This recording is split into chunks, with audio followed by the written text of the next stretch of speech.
言えない痛み悲しみで傷ついた君を消せない過去も背負いやってこう生きることを投げ出さないで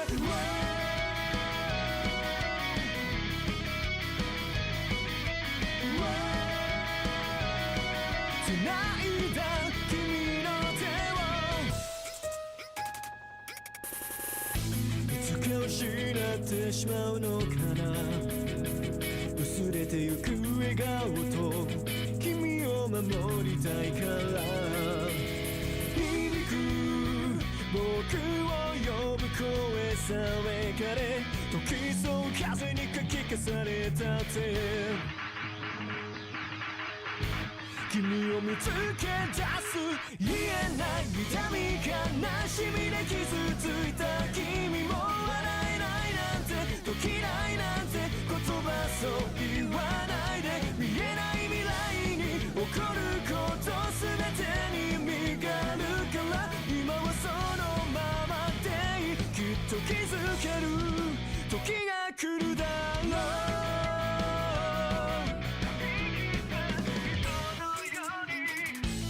重なり合うだけが虚しだ一人で生きていけるって言ってたありふれた優しさ言葉じゃ今はもう届かないほどに君はうずき出す繋いだ君の手は何気ない優しさを求め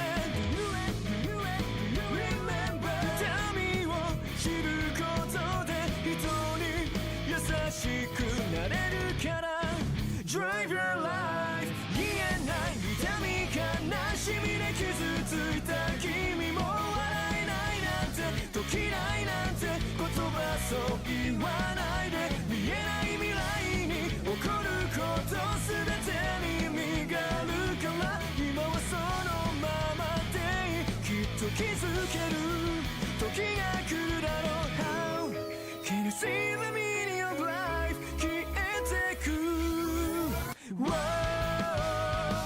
You are the only 言えない痛み悲しみで傷ついた君も笑えないなんて時ないなんて言葉そう言わないで見えない未来に起こること全てに意味があるから消せない過去も背負いやってこう生きることを投げ出さないで歪んだ記憶のような時の中でいつか分かり合えるから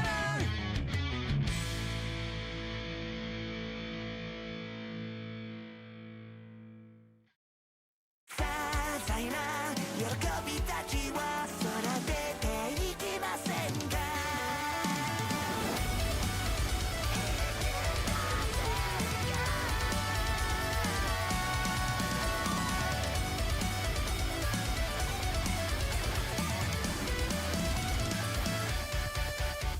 あなたの顔が寂し寂しそうでジョークのつも見えたらな溢れる気持ちに戸惑っては何度もしたためラブレターいつまで丸めて捨ててるのネットで会えば好きなもんで無理して笑ってもバレてしまうなはいかぶでも大丈夫あなたがいるのあらば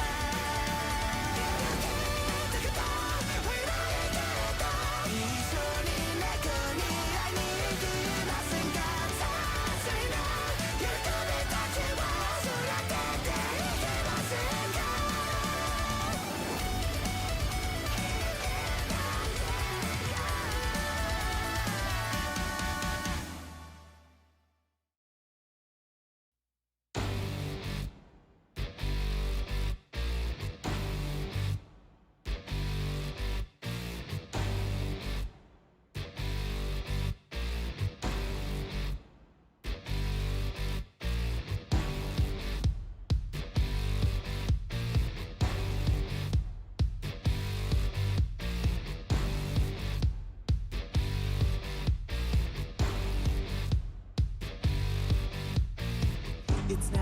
never, and I've got to make my decision. This time it could be my moment.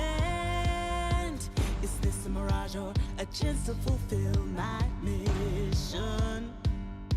A river in a dry land, the last taste in a lost hand, a heartbeat for tin man, oasis in a singed land. I'm keeping the balance, but I'm standing on razor's edge now. Move quick or my life is over. One strike just to faint, then I'm out of his field of vision. Don't ask why I'm ready, but I'm ready to strike him down now. A chance at a new start, there's no time for indecision.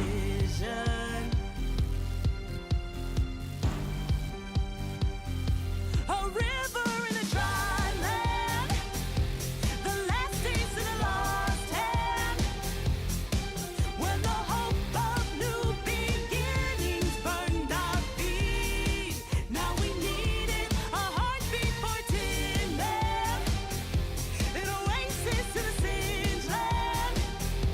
Remind us what we're here for, creating new life, creating rivers in the desert.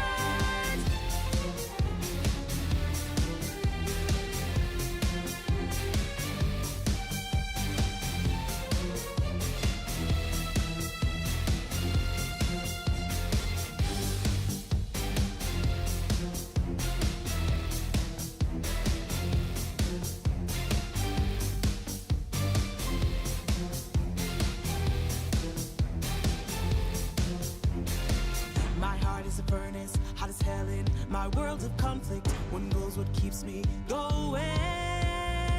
Take back what I lost to the bosses of greed and fear, yeah.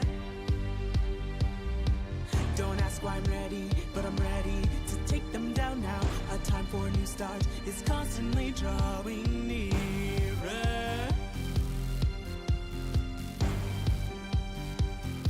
A river in a dry land, the last taste in a lost hand.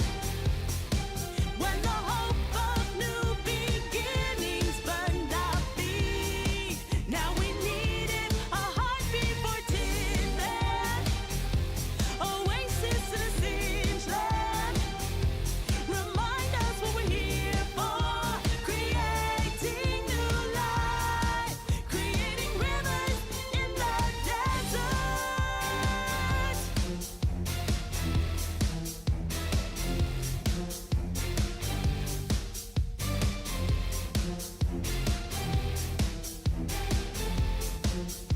When a cool drop of water's all I need,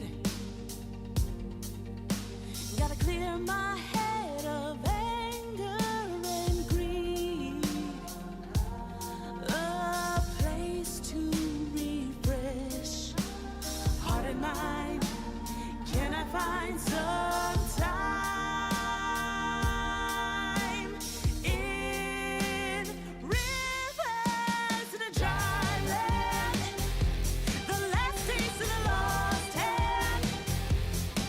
When the hope of new beginnings burned our feet, now we needed a heartbeat for tin man, an oasis in a singed land. Remind us what we're here for, creating new life, creating rivers in the desert.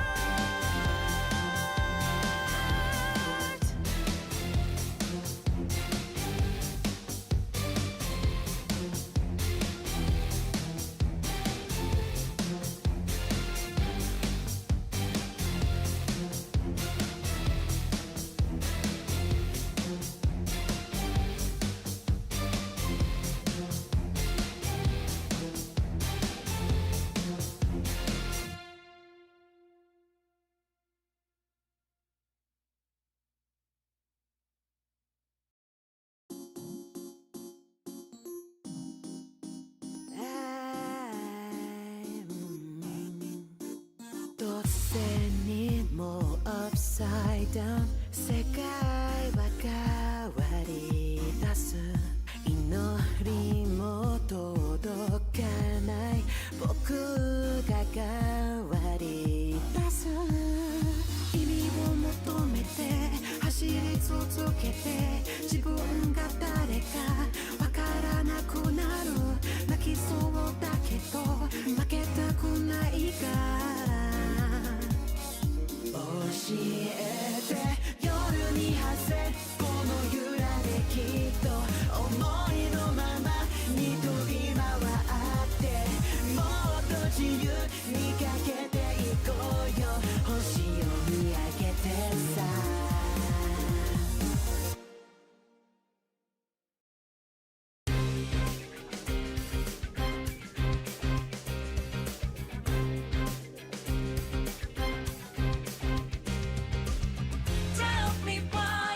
Bust, of course, second. Goku, T23 iconic. DBZ fans awfully share a lot in common with Demon Slayer fans in terms of spitting them numbers. Yeah, it's they gotta. It's because when you gotta flex like that, it'd be foolish not to flex it. Mm-hmm. So smoke them if you got them. But I'd hope that's not the only flex you bring to the table. I mean, Patrice said it when talking about girls, and it's just like, all men want is the booty. It's like, if that's all you got, then that's all I want. So if all you got is the numbers, what else? What else? Part 1 DABG wrong order. I've been all in on O and A lately. Fairs. I would give PlayStation State of At Play. David Death says, Kobeni Car is finally here, the real main character. There is no real main character except us. Coward couldn't even put him into part 2. Crazy. I would give the PlayStation State of Play 2026 a 6.9 out of 10, and the Summer Game Fest 7.2, and Xbox State of Play 8.8. That's crazy. You didn't even mention Nintendo. That's part 1. Part 2 would be Nintendo. Number 1, Goku going Super Saiyan. That's all, folks. What else could it be? We could just go ahead and... Number 1, Vegeta Sacrifice. Number 2, Super Saiyan 1 Goku. Number 3, Super Saiyan 2 Gohan. Number 4, the filler of Super Saiyan 1 Vegeta. Number 5, History of Trunks, Super Saiyan 1 Trunks. Part 2, Nintendo Direct 2026. I would give a 0.5 out of 10. That's a low number. Album was gonna get. Yeah, no, that's too low. That One Piece game, thumb wrestling. You got a lot of good stuff. Don't do the thumb wrestling. We talked about all of those in our podcast last week. Which I think is on YouTube right now at 2200 Productions. Yeah, you put it up. Yep. So you can go watch it there. If you want our opinions on these things. Don't forget my name. 100% reason to remember the name. Hello everybody. My name is Markiplier. Never mind. I thought this was a Mark video. Hello. We haven't done Mark in a while. I mean, and that trend will continue. Does he? End of sentence. Have he dropped anything that's worth even revisiting? I don't know. Probably not. He's. I think he's still in his punished Mark phase. Do you think Goku meeting his grandpa will be listed, or Kuririn's death in the King Piccolo saga? No, these are the top moments of Dragon Ball Z. It's only going to be that stuff. He's been doing Avatar. The Last Airbender? Yeah, it's no, he's finished with that as of 2 weeks ago. Okay. I'm at the lake currently. Internet might be a bit wonky, so fun. Hey, the lake sounds fun. Not gonna lie, today is a very boring day. Then you come to the wrong place. We're not gonna help with that. Boring days are very helpful sometimes. No, they're the worst. Lounging days are fine. No. Boring days are horrible. No, I hate lounging days. I need to be doing something. I feel like I'm wasting my time. You're not. You're resetting. Mm-mm.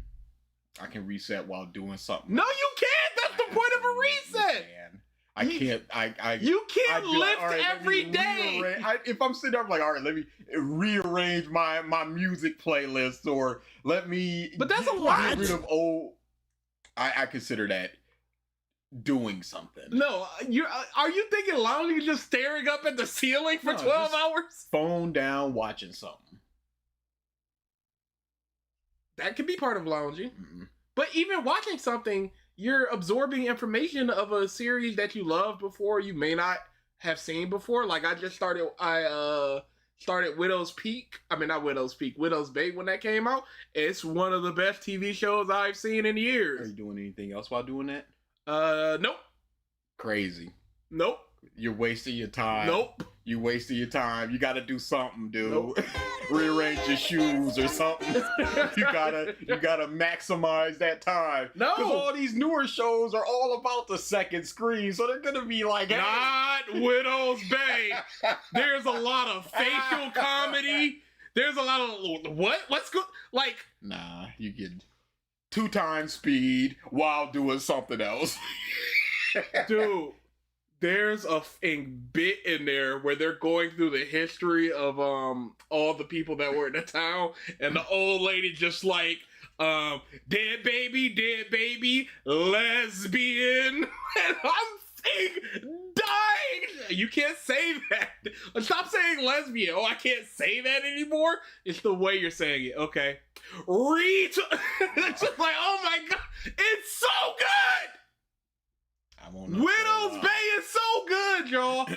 Remind me in about a couple months. Goku versus Vegeta Beam Struggle top 5. I can see that. Goku. Yeah. Can you guys read my DM? Also, Trash DD, how are you, Bum? We're doing a lot of stuff. Yeah. We're gonna get to it when we get to it. We're not gonna forget about it, but there's so much we've got going on. I don't have time to do the things that I need to do, much less time for things I want to do. Both of you to assume that DBZ fans value character moments like that. Are we gonna get any character moments? Yeah, definitely. We're gonna get Krillin. Vegeta's sacrifice. We're gonna get a couple big comedy hype moments. blast. I'm thinking more along the lines of like Krillin breaking the Android 18 device. Not that, but along the lines we definitely will. Okay. I forgot YouTube added DMs. You say that, but Vegeta's sacrifice about to be on the list. Watch. It is absolutely. I meant the Discord. ALX, what did you think? Persona 4 remake, by the way. That looks good. Yeah, it looks good. I wish they would have kept more of the voices. I understand, blah blah blah, but they should have kept the voices. It's gonna be weird. The music is gonna be weird to get used to because I didn't play Persona 3. The music is really weird at parts. If it's gonna be on PC, I'm sure there's gonna be mods that are just like put the old music in. Oh yeah. And if there is, hopefully there's a mod of just like switch between every now and again, old and new between battles, just to spice it up a little bit. And I'd take that. I can run it on my computer probably. Iconic time. We need Mark. We need T23. Says he related to today's topic. We did it last week. Facts. T23 is king. We're good. We don't need that bomb. I'm shocked Mark hasn't made a video about the greatest moments. I think he did. I think we watched it. I think so too. I think that happened. Never heard of BigTune before. Sup? Just gonna be farming scam bucks because the stream is about Dragon Ball. Hey, that's the way you do it, Subtone. Don't do it. What do you mean? That's influencing the market. That's insider trading. I just looked up here at the most points besides us, of course. It's Blaze a scam. by like 100K. Dutch. Who's left? We don't have.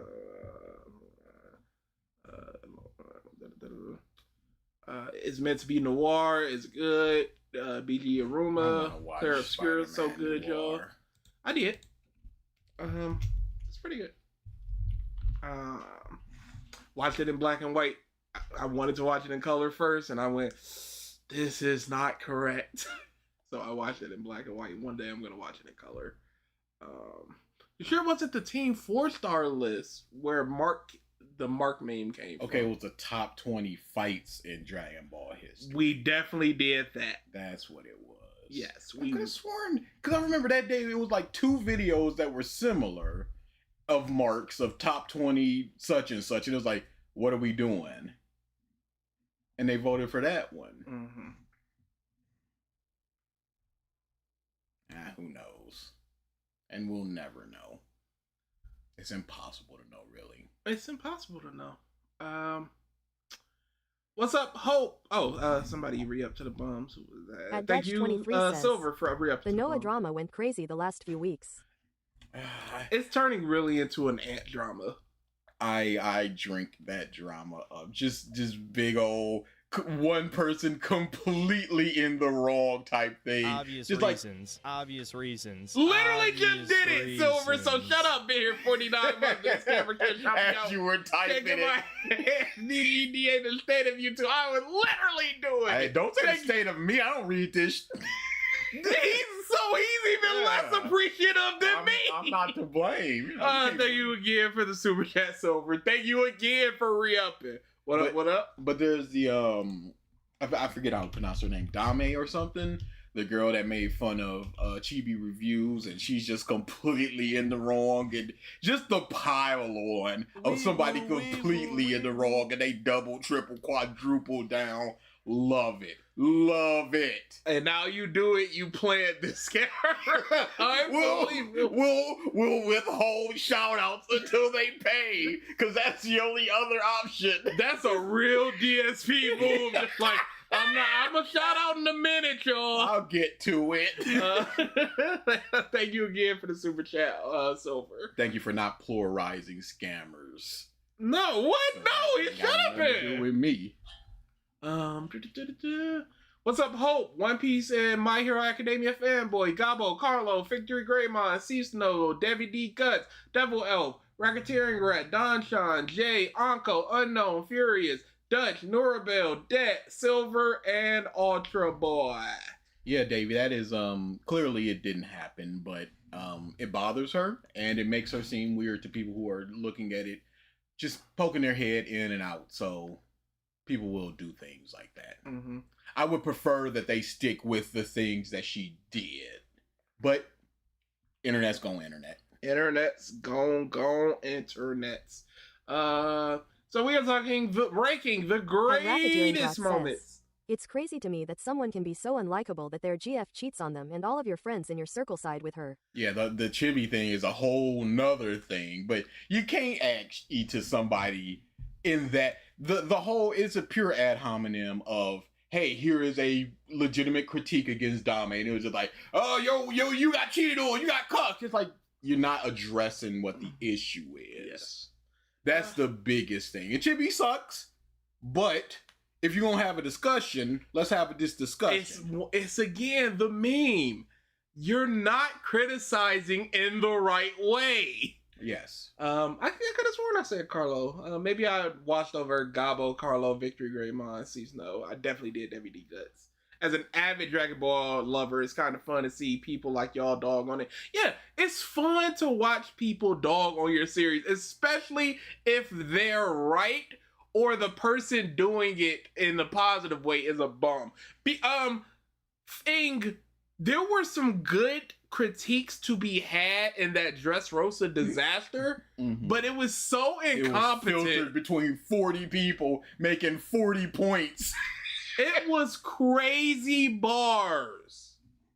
Yep. So we were talking ranking the greatest moments of Dragon Ball Z by BigTune. Dragon Ball has become one of the most legendary media franchises ever, and I think one of the big drivers of its success is the iconic moments. In this video, I raced the most. But no, you greatest and most iconic. Those are not from in Dragon Ball Z, from emotional sacrifices those ain't the to same iconic power ups. But they're not. You don't. Okay. We have literal pedos being defended simply because they are against chibi. Yeah, and that's part of the issue where because the enemy of my enemy bush, as opposed to, no, sir, you also are the suck. In fact, you might be more of the suck. That was a lot of iconic. Are we smidging this up a smidge or what? A little bit. Just a smidgy, y'all. In fact, I'll only do like 1.05. Dragon Ball is a pretty big franchise. You know, that actually might be underselling it. Dragon Ball has made over... Put your hat on, young man. This... I even when I was younger, I never understood it. T.I. will have his hat on the... right here on the dome of his head. Just it's taped on his head so it doesn't move. I don't get it. I'll never get it. $30 billion. Billion, like with a B. That puts the franchise with the likes of Spider-Man, Batman, and... 5424 says, A lot of iconic, just like Dragon Divine Ball. Instinct A Goku, lot. Ultra Essence Goku, True True Divine Essence Divine Goku. Essence. Chibi likes Lolly and the Big 26 as a grown man. It's hard to be on his side. He's like Anime King starting out. Thank you for the super chat. Silver. Yeah, I'll never understand it. Yeah, things like that are difficult to be on his side, but if he came out with just like Hitler was bad, I'd be like, yeah, he was. It's hard to be on your side, but yes, that is a fact.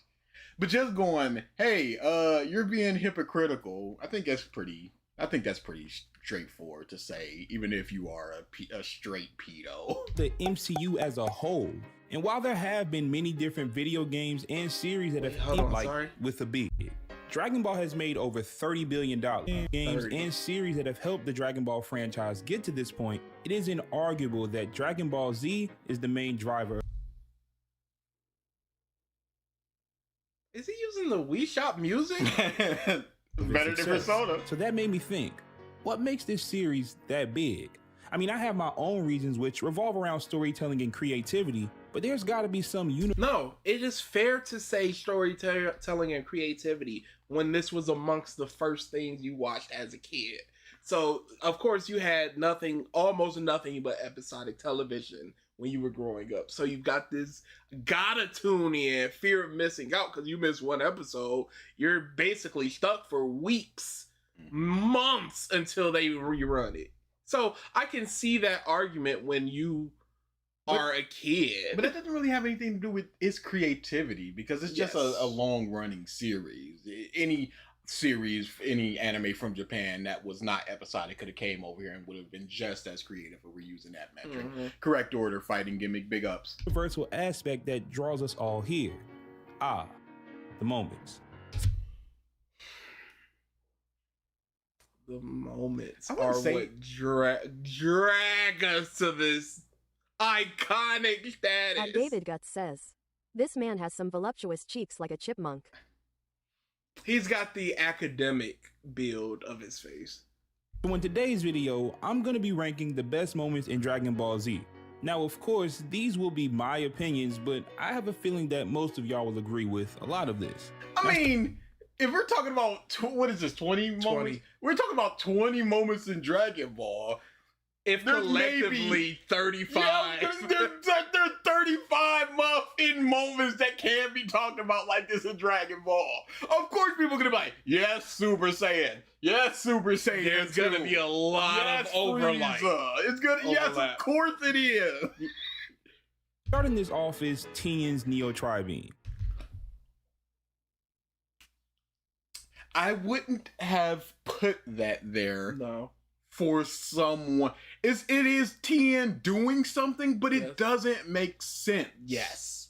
His power level is so below the level of a Cell that this is a flying into the face of a human being.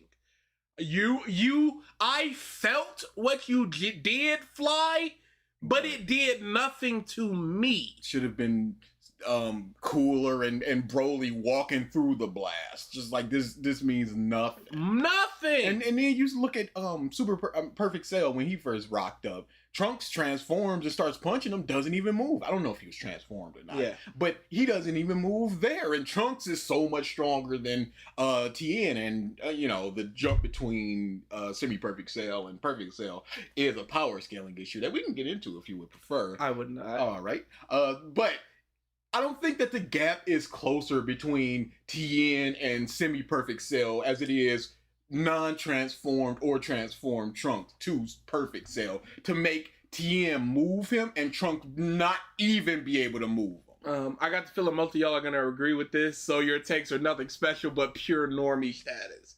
Dragon Ball is a normie series, and I would assume that is what happens. It's And, awesome. People can love it, and it's totally cool to love it, but it is hey, I know of this anime. Also a waste of time because 18 just sat there. Yeah, he was just like, "You got go. What are you just doing? I'm burning my life here." Why separate what? hype and writing quality? Because you need to with Dragon Ball. It The more was disappointing iconic. hands aspects up. as Dragon Ball Z goes on is how characters like Tien matter a lot less. As legendary as Namek is, what happened on that planet started a domino effect that negatively impacted the franchise. Anyway, this No, it was the introduction of Raditz, really. Because we see that people can jump from I think Krillin was like in the low 200s, and then within a year of training, he jumps to Raditz. He's definitely the type of person to watch movies from shorts and clips.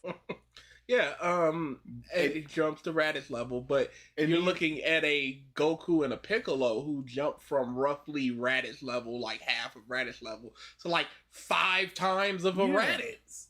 So, and that's such an exponential gap. You could say that Krillin was closer to Goku non-training and everything. I think, but going from here, it's just like, okay, it's already insurmountable, and we're only getting worse. On top of that, the series itself devolved more and more into my power level is so big, it doesn't matter what you're using. Because the Destructo Disc would have cut Nappa's head off. It was still viable. It did cut Frieza's tail off. It was still viable. It did nothing to Cell. He is done now. Krillin cannot contribute any further in the battle.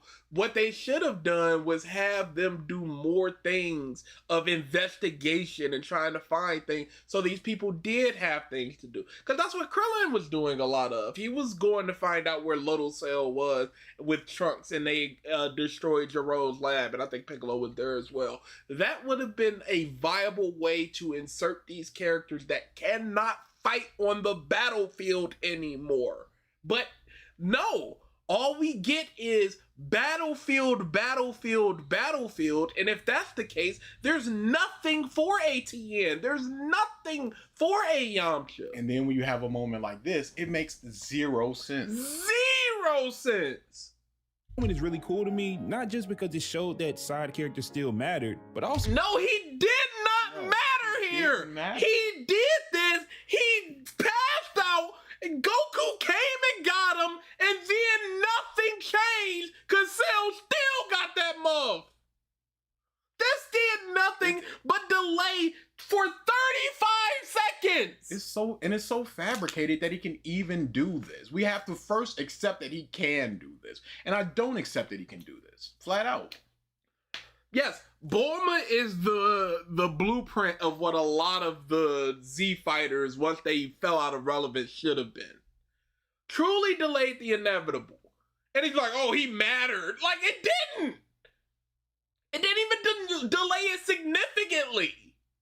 Because I had no idea Tien could do this. Like, you gotta think about it. After the Saiyan saga, we don't really see Tien fight again. I mean, nothing outside of— And that's goofy because Tien should be the strongest human. Imagine having lesser moment to Kamui. And that really doesn't count. The fact that Tien could hold off such a powerful character was a great moment that was only enhanced with the severity of the situation.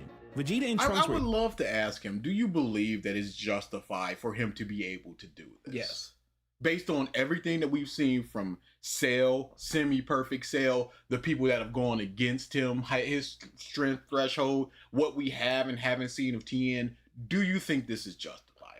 Because it's just simply not. I'm going to have to take your word on it because I have not read the Dragon Ball manga.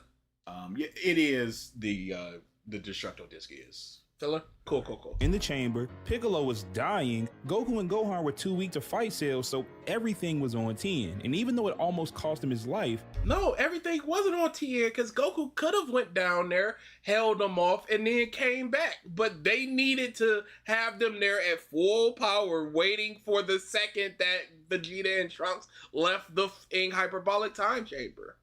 Because if that's the case, why would they have Vegeta and Trunks fly to the mother instead of just like, all right, Goku, you instant transmission us there, and then you come back and start training? It made for a moment that I really enjoyed. The next moment is one I'm sure that people will think I'm crazy for, but it's the moment where Goku is talking to the cast on the lookout after he defeats Buu. Dragon Ball Z is so chaotic. You have fights with galactic tyrants, short men who can become blind, and a green dragon that can grant any wish. And in all of that— Essence Goku, Dragon Instinct Goku, Spirit Saiyan Goku, Primal Instinct Goku. Hey, that Semi-Cell moment is all we have TFF. Let us keep it. If that's Thank you for all the you super got, chat silver. That's all I want. Hey, you got it. This is the only time in Z where the whole cast is alive and everything is peaceful. @MF_Curry says, "Hey Dragon Ball, give me a Gohan with no fighting, no fighting? And also hold the Super Saiyan. Hold the Super Saiyan? Hey Toriyama, give me a Gohan with nothing." I don't think this is true. I think in the interim between the Cell games, after Goku and Gohan left the hyperbolic time chamber and before they fought Cell, everybody was alive. I think I've never he said with peace. But no, because the pre Frieza dropping down in the Android saga, there was peace. And everybody's alive. Yeah. Hashtag anime only. Hashtag anime only. 0 words are spoken. Boys. It's a lot of people just standing around and smiling. seen anyone else highlight that. Now this next one, I can't lie, it made this video off cool points and Could you cool go points. back? Cause was it just, hey, look at him? Dragon Ball Z is so chaotic. You have fights with galactic tyrants, short men who can become blonde, and a green dragon that can grant any wish. And in all of that, this is the only time in Z where the whole cast is alive and everything is peaceful. I've never seen anyone else highlight that. Now this next It's the beginning end of Z? series, the beginning of Z when Goku drops down, just like, hey, it was 5 years of peace, and everyone was alive. But also, who cares? Who- I would rather have character moments instead of just them, hey, they're all in the general vicinity. Hey, look, there's the Ox King next to Videl. That does nothing for me. Why would it?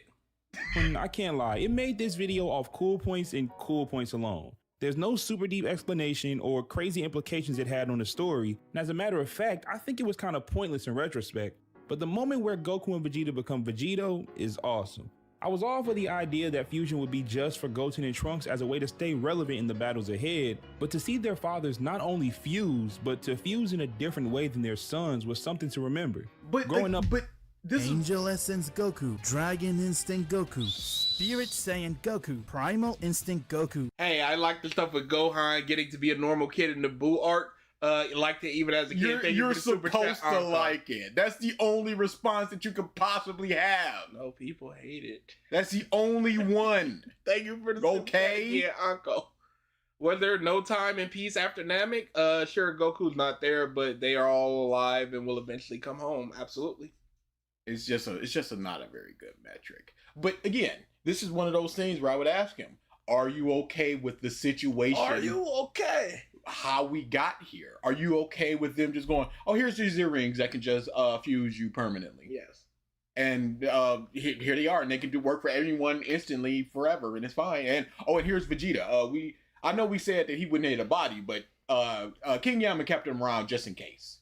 And he came back, even though he was weaker than Fat Boo with a power up from the Majin. Now he's gonna fight somebody "Hey, I stronger. heard you like Fusion, so here's a second version of Fusion 8 chapters after we introduced the last one." Here you go.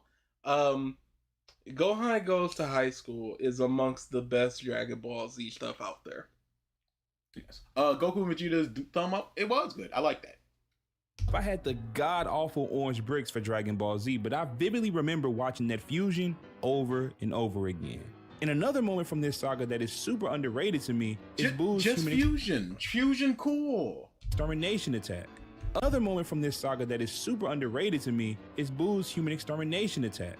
Up until This was a great moment. I liked it. I liked that a lot. Where it's just like, it's gonna take him a long time to kill all the people. We'll wish him back. I hate it. I have to sacrifice everybody, but it is what it is. And then he's just like, all right, that's everybody. Well, now what? No, that's a good moment. I will accept this one. Fun fact, if Fusion Reborn movie didn't come out first, Toriyama never would have thought of an alternate fusion method and would have seen a dance fusion in the main series. Admitted fusion is only cool because two strong people make even stronger person. Vegito was my my favorite character. Calm down on my boy. Gogeta's better. Gogeta's before always Super. been better. Yeah, Super really hurt him. At that point, there had been a certain level of unpredictability with Fat Boo. He was dangerous for sure, but he was more childish than anything else. What makes this scene so impactful Sure, is but how we saw efficient At he him is. destroy the T-Rex several cities and 525-J6M says, "What are you talking about? Gohan goes to high school was meaningless, so says I totally not hyperbolic, Mark." that's why I'm always just like Mark, Yeah. because you're what you like is out of whack. It's crazy sometimes. Thriller bark, carrot, crap like that is just like, come on, Gohan Mark. We goes was to high always school. there. It was the best. Shifts the tone. With Super Boo, the story wastes no time Gotenks is the best fusion. Gogeta greater sign Vegito. showing us that he was an entirely different animal.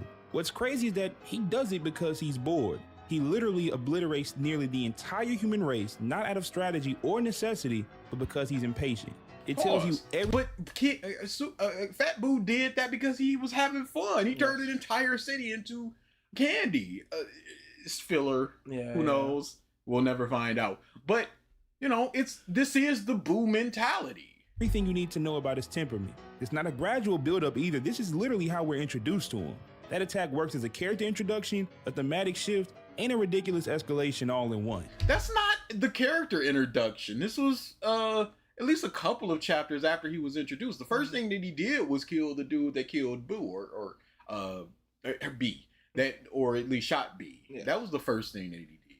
And then saw Hercule like, Yeah, no, there was quite a few moments before this, because I if you told me that Fat Boo would do something like this, I would believe that Fat Boo would do something like this.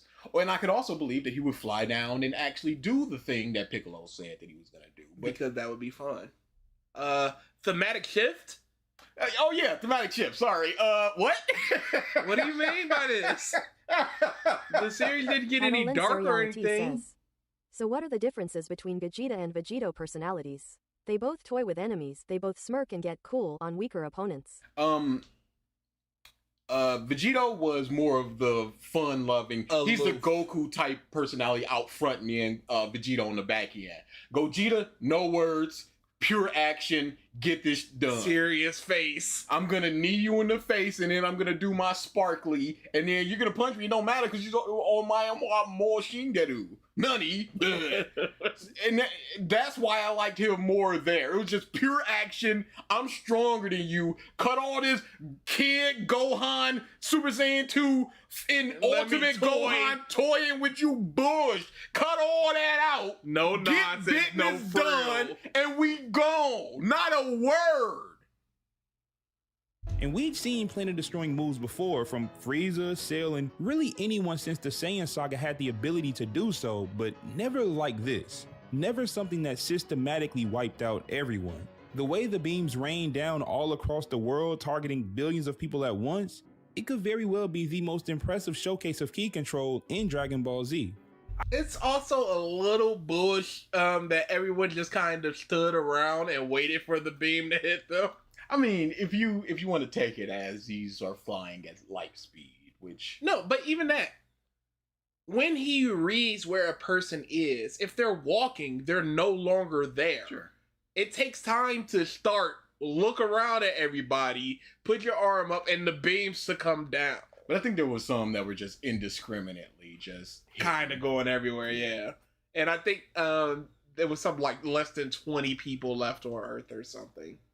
I don't think Super Boo gets the same spotlight as Kid Boo or Fat Boo, but this was a fantastic moment and it's one that still hits hard. Next up is Goten versus Trunks at the World Martial Arts Tournament, and I think this moment ranks so high for me because of when I saw it for the first time. Like many other people, he's backloading Boo Saga a lot. Yes, that's crazy, boy. And we've not gotten Gohan yet. I hope it's high. I hope it's I saw not this just fight not for the here. first time when I was around Goten and Trunks' age, and seeing two kids go toe-to-toe like that was something I've always loved. I think it's a similar reason why Gohan during his youth resonated with so many fans. His story wasn't one that anyone No, he was awesome. I never really liked Gohan when I was a kid. I did. I loved Gohan. It was Vegeta and Krillin for me. But I was a hype beast kid. Like, I'm waiting for the Gohan gets angry at Frieza and beats the shit out of him. I'm like, yeah, this is awesome. But he's completely ignoring Krillin versus Goku. World Martial Arts. Abnorable That was says, way "Children better. fighting. I can sell this." Dragon Ball, That was sir. way That better. doesn't count here. 20 people left alive. Sounds like plenty for a spirit bomb to beat Boo.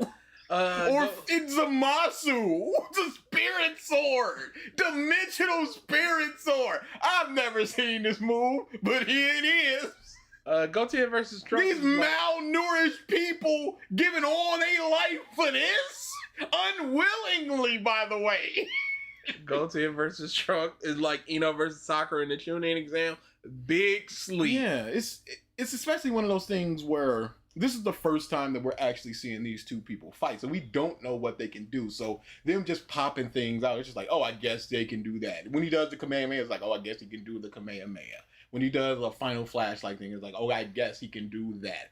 In essence, they're all just beings, but It would have been great if they truly stuck to everything. It said no blast, no flying, no Super Saiyan. We are grounded. We are fighting.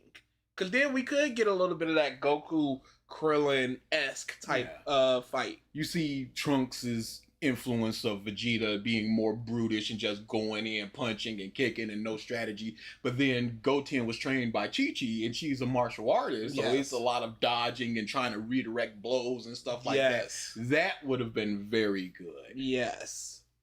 Necessarily relate to, but seeing a kid be so involved in these crazy moments and being an important player was something special. But with Goten and Trunks, this is like the whole, hey, Black Panther's black, so that's good. It's like, I don't feel that simply because they are like me. Yes. I need something more than that. Like I said, Krillin and Vegeta were my two favorite characters until Gohan goes to high school. But that's because Gohan got an actual personality at that point. He wasn't just a nice, I don't want to fight kid. And playing off a 5-star woman in Videvo. And he's just this goofy guy, and there's nobody goofy like him in Dragon Ball up until that point. it was the first time since Goku and Krillin where we saw two strong kids fight at the same time. And the reaction towards Goten and Trunks were great. Everyone just watched in awe. The next great moment but they would watch anybody at that level in awe. They're not doing anything special here. Because if Krillin and Piccolo got in the ring, it'd be the exact same reaction. It's not like, oh man, this is a tour de force of hardcore martial arts stuff. No, it's just they're flying around and fighting at the speed of light. Of course people are gonna be like, the is these kids doing? happened in the Buu saga as well, and that's when Ultimate Gohan dominated Super Buu. The Ultimate Gohan sucks a fat one. He stinks. He Like sucks, Cyberenko y'all. says, kid heroes are pretty normal in a lot of shows. Gohan isn't. Yeah. It's just he's just here. This guy is not Gohan. I don't know who this guy is. This smiling, I'm gonna taunt you and beat the shit out of you. When we've had goofy, golly G Gohan for roughly 80 chapters, and now this mother rocks up. Oh, you read like no. I understand that's fan translation. Up until this point, he was sitting there just feeling all the people on Earth die. His mother, all of his friends, up until this point, right here and now, all dead, all eaten or squished by Boo.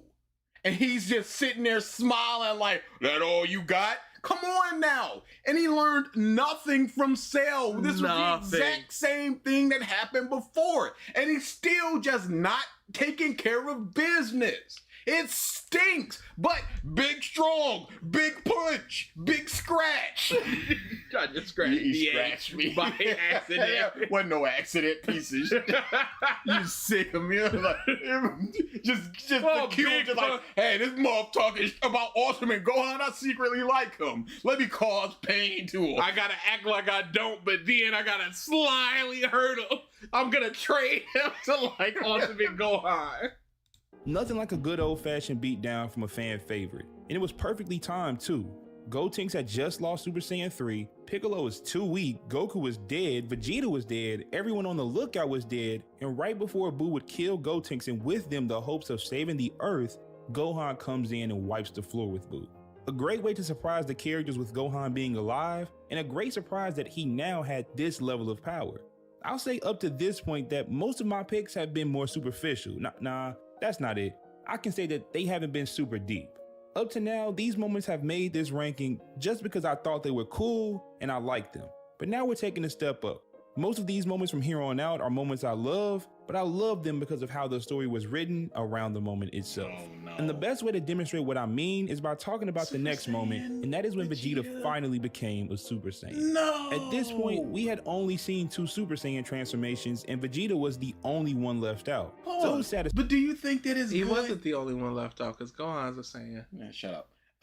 Yeah, he's come to half Saiyan, so why wouldn't he count the other half Saiyan?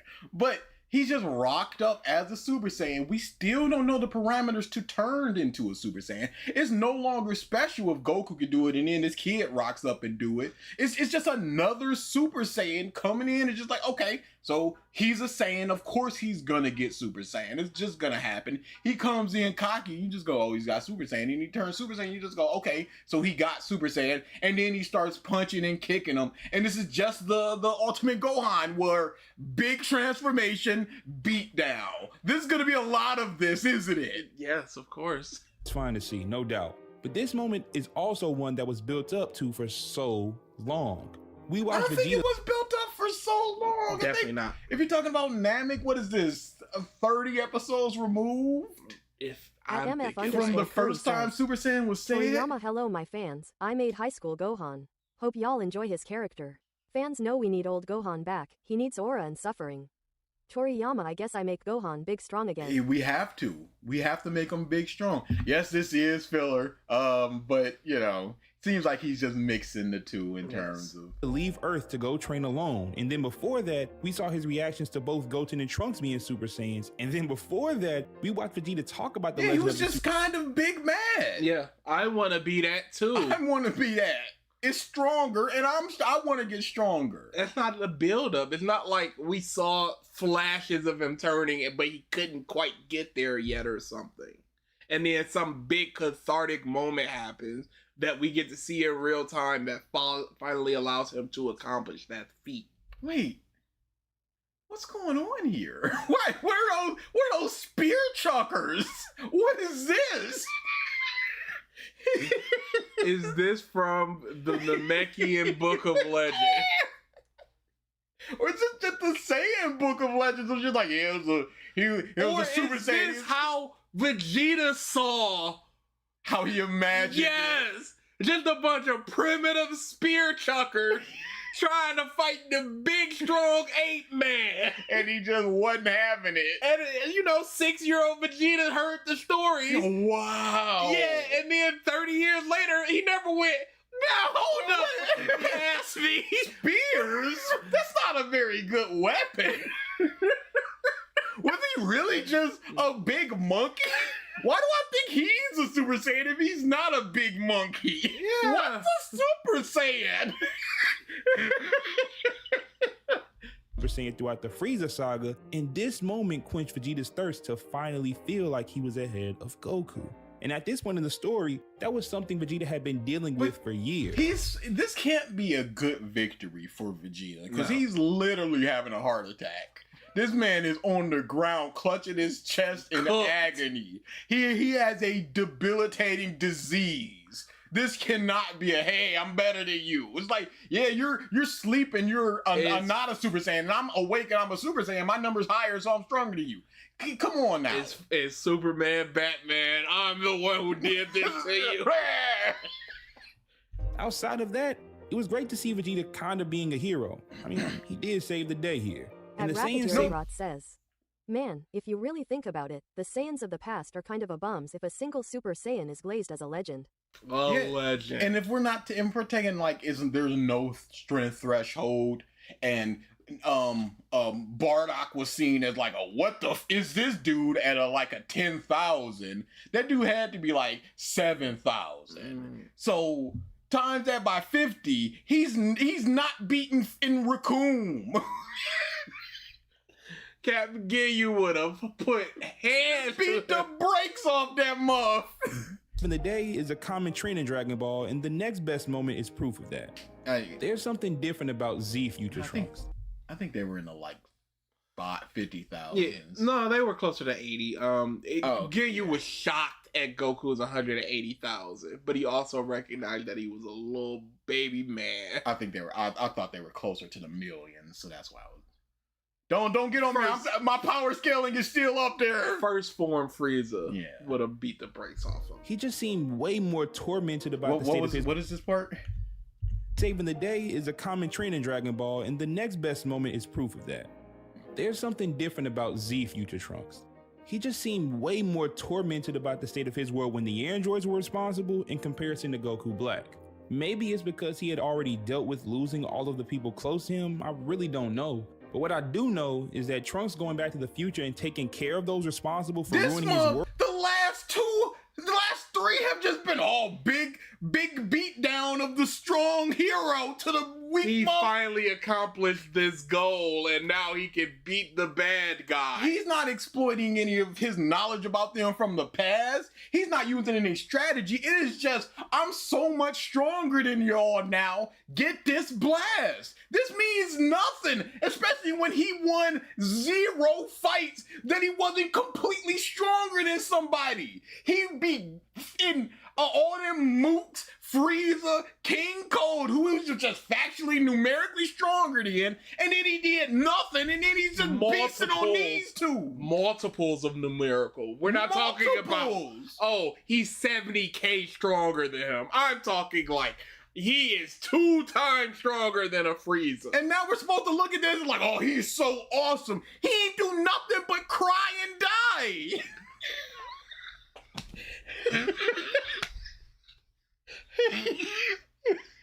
World is a powerful moment, especially because it highlighted how going to the past changed him.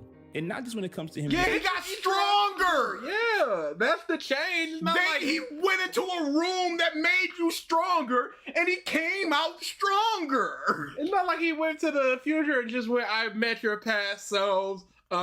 You were better people then. You could be better people now. Just know, if you continue down this path, I will end you. Or if he went back to the future and went, okay, we're about equal now, but I got Destructo Disc, I've got solar flares, I've got tricks to make me above you. Or if he went back to the future and went, my mom made this thing that will make your heart explode.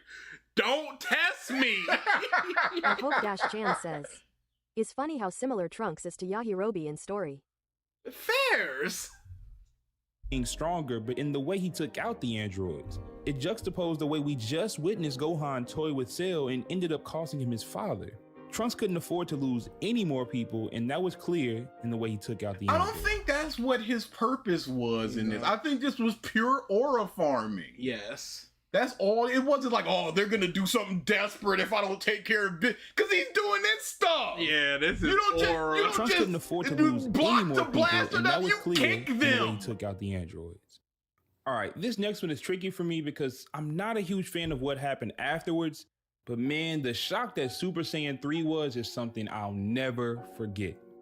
Ra! This has been 3 Ra's in a row. But Barado. Now, from a storytelling standpoint, he toyed with them like legitimately. Like, what are you talking about?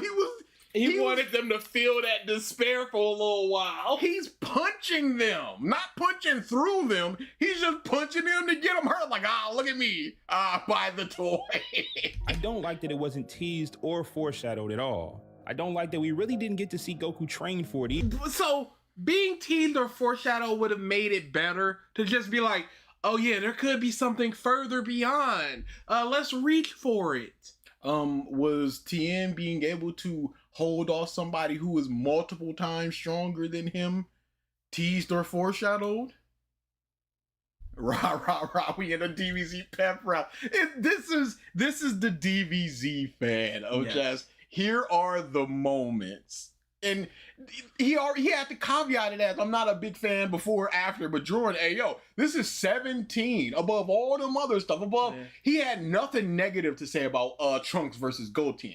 He had something negative to say about this. So it must mean that the positive far outweigh the negative, and it's by multiple times. Either. And it definitely was interesting that he would hide it from Vegeta regardless of his restrictions. But considering the stage of the story at that time in tandem with the transformation scene, it's unforgettable. It was such a huge deviation from any Saiyan form we had seen before, and you can still argue that it's the most different looking Saiyan form in the franchise. But it's Piccolo eyebrows and Raditz hair. Yeah. That's it.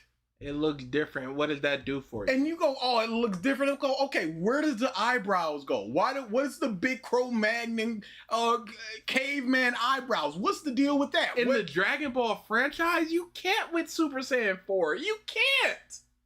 It's just, he grows hair so much longer. It's like, oh, this is so cool. Not thinking about anything around this. It sucks. It sucks. But let's take it back to a time before Super Saiyans. Back on Namek, during the best saga of the franchise.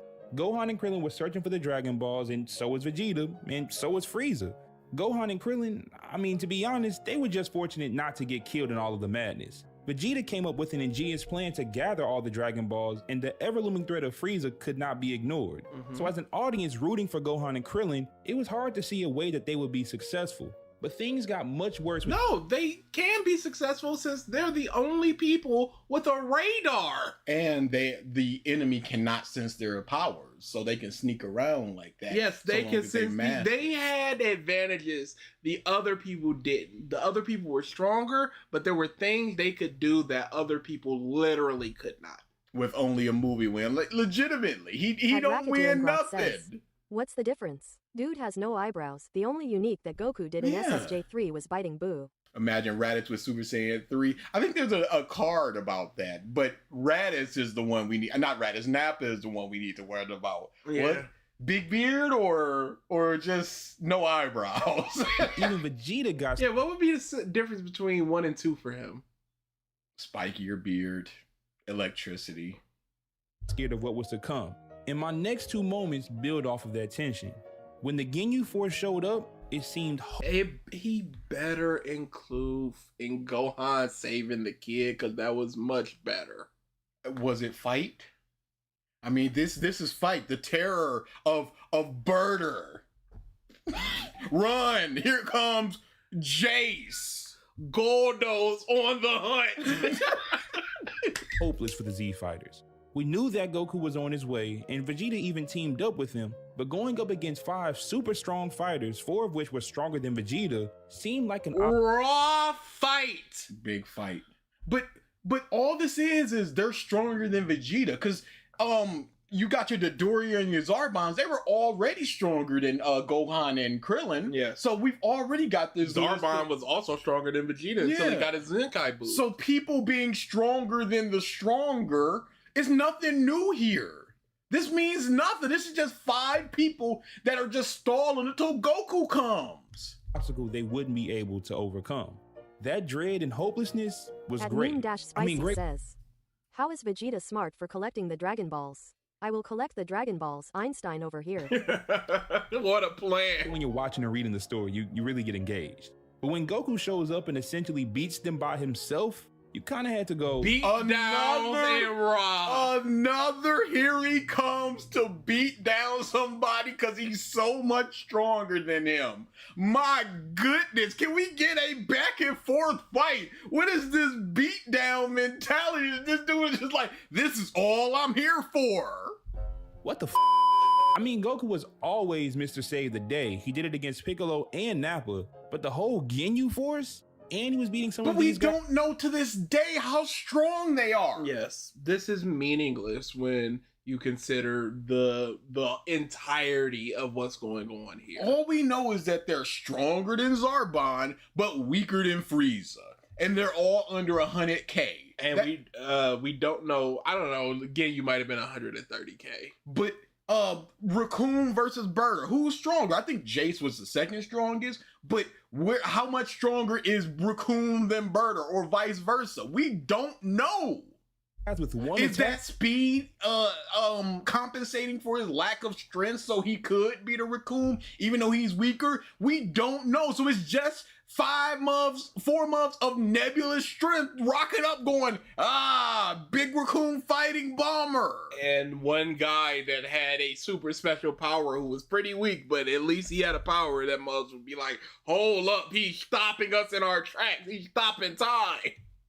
and I can't stress enough how perfectly timed these moments were. The situation on Namek was bleak as could be. Krillin. That's what happens constantly. Yes. Situation bleak. Goku arrived. Oh my god, everyone dead or hurt. There's no hope. Oh wait, Goku's here. There's hope again. It happened 15 episodes after this with Frieza. Yes, it happened in the Saiyan saga. It happened everywhere.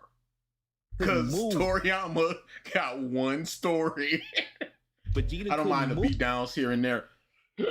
But man, not all of them are that good. Yeah, it gets to be tiring when Yes. Goku just rocks up and he just styling on Nappa. He's standing on his head and he breakdancing on the fastest in the universe. This guy has been beating our Z Warriors. Goku comes up styled on him, but the bigger bad is still stronger than Goku. How many times has that been done? It just keeps happening. Jace was the second strongest, but Burger was the self-proclaimed fastest in the universe. Yeah, speed and strength, they should be correlative, but Yes. then you've got the one outlier of Super Saiyan, the Super Saiyan Grade 4, I think it is. Big buff Super Saiyan. Yeah. But other than that, it should just be a direct one-to-one correlation, but for some reason it's not. Move, and Gohan was damn near dead. They had no way out. And out of nowhere, Goku comes and saved the day. It wasn't out of nowhere. We constantly saw progressions of him getting closer and closer. Yeah, he'll be there in X amount of time, and he arrived within that window. If Bulma or Bulma's mama came out, that'd be coming out of nowhere. Like, what the? But Goku was coming here. He's a completely different Goku from just a month ago. I mean, he showed up and read Krillin's mind. Yeah, this is bullshit. Yeah, you cool sir. with that? Are you good with this? You can't just be like, oh, it's completely different. He did this random thing that doesn't make sense. It wasn't explained, but he did it and he never did it again. Oh, okay. Yeah, At cool. MF This is _ what I'm here says, for. Me, why you like Dragon Ball? Fans because they have iconic moments and it's straight aura farming. Me, is there good writing? Fans, ha, what is that? What is good writing? There is good writing in Dragon Ball. within the purview of Dragon Ball. But it is so middling and nothing for so much of it that you got those big moments of just like you said, the stomping of the thing, the Gohan in high school. Piccolo in a bubble protecting Gohan is good. But you got those moments. So when you got those 10 moments and then you got a bunch of 6, 5, 7 moments. And you you're see how I not switched that up so I wouldn't get to Yeah. I'm learning. And you don't have the I love hype. So this hype and all this aura and stuff is getting people a lot through those middling moments. So when you don't have that, it's just like, this is just more middling. It has some good character moments, but this guy hasn't touched on it. You see where his priorities lie with this. It is the big, strong, big one-sided hero punch guy, and then they fall over. Even when it's going to be the sacrifice stuff, it's going to still be Big Ross. It's going to be couched in the Big Ra. Since when was that something he could do? Shoot, I don't know. The usual fans hate High School Gohan. The usual fans hate the school festival arc of My Hero Academia. They don't want low stakes, fun characters. They want plot, hype, or a peak. Jan says, Goku took 28 years to get to power 800, then 1 year to get to 9,000, then 6 months to 180,000, then 18 hours to over 1 million. What are you saying? Are you saying that progression is outrageous? Are you saying that power creep makes no sense? Are you saying that Frieza should not have been raw 1 million? Out the jump? At first form? I think second form was 1 Yeah. million. I think first form was like 500. What I do know is that these two moments back to back were great. But we gotta skip forward a little to the Android saga, and this moment isn't as hopeful as the last. This very well could be the darkest moment on this list. I said it before in my review of Dragon Ball Z that the beginning of the Android saga is some of my favorite Dragon Ball content because of how eerie and mysterious everything was. But again, you understand this is couched in bad stuff with the Super Saiyan 3 thing, but I still like it. Are you okay with them all just going, let them build the androids? We'll get them.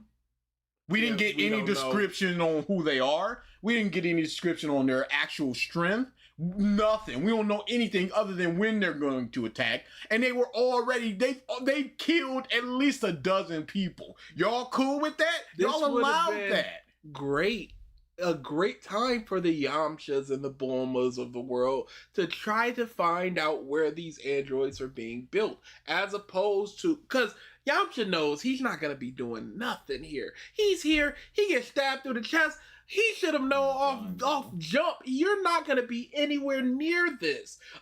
If these are the androids that can take out a Vegeta, and you know Vegeta is already 90 times stronger than you, why are you here? Let's find out what Yamcha, and you, Bulma, can do. And, you get into thought crimes of, hey, what are you building them androids for? To kill you. It's like, is this justified in just taking his mom's head off? But you can at least go there and warn them, like, hey, we know what you're doing. Yes. We're keeping an eye on you. Or just destroy the lab. You don't even need to kill that mom. Just like, let's delay. Hey, this is bad you're doing.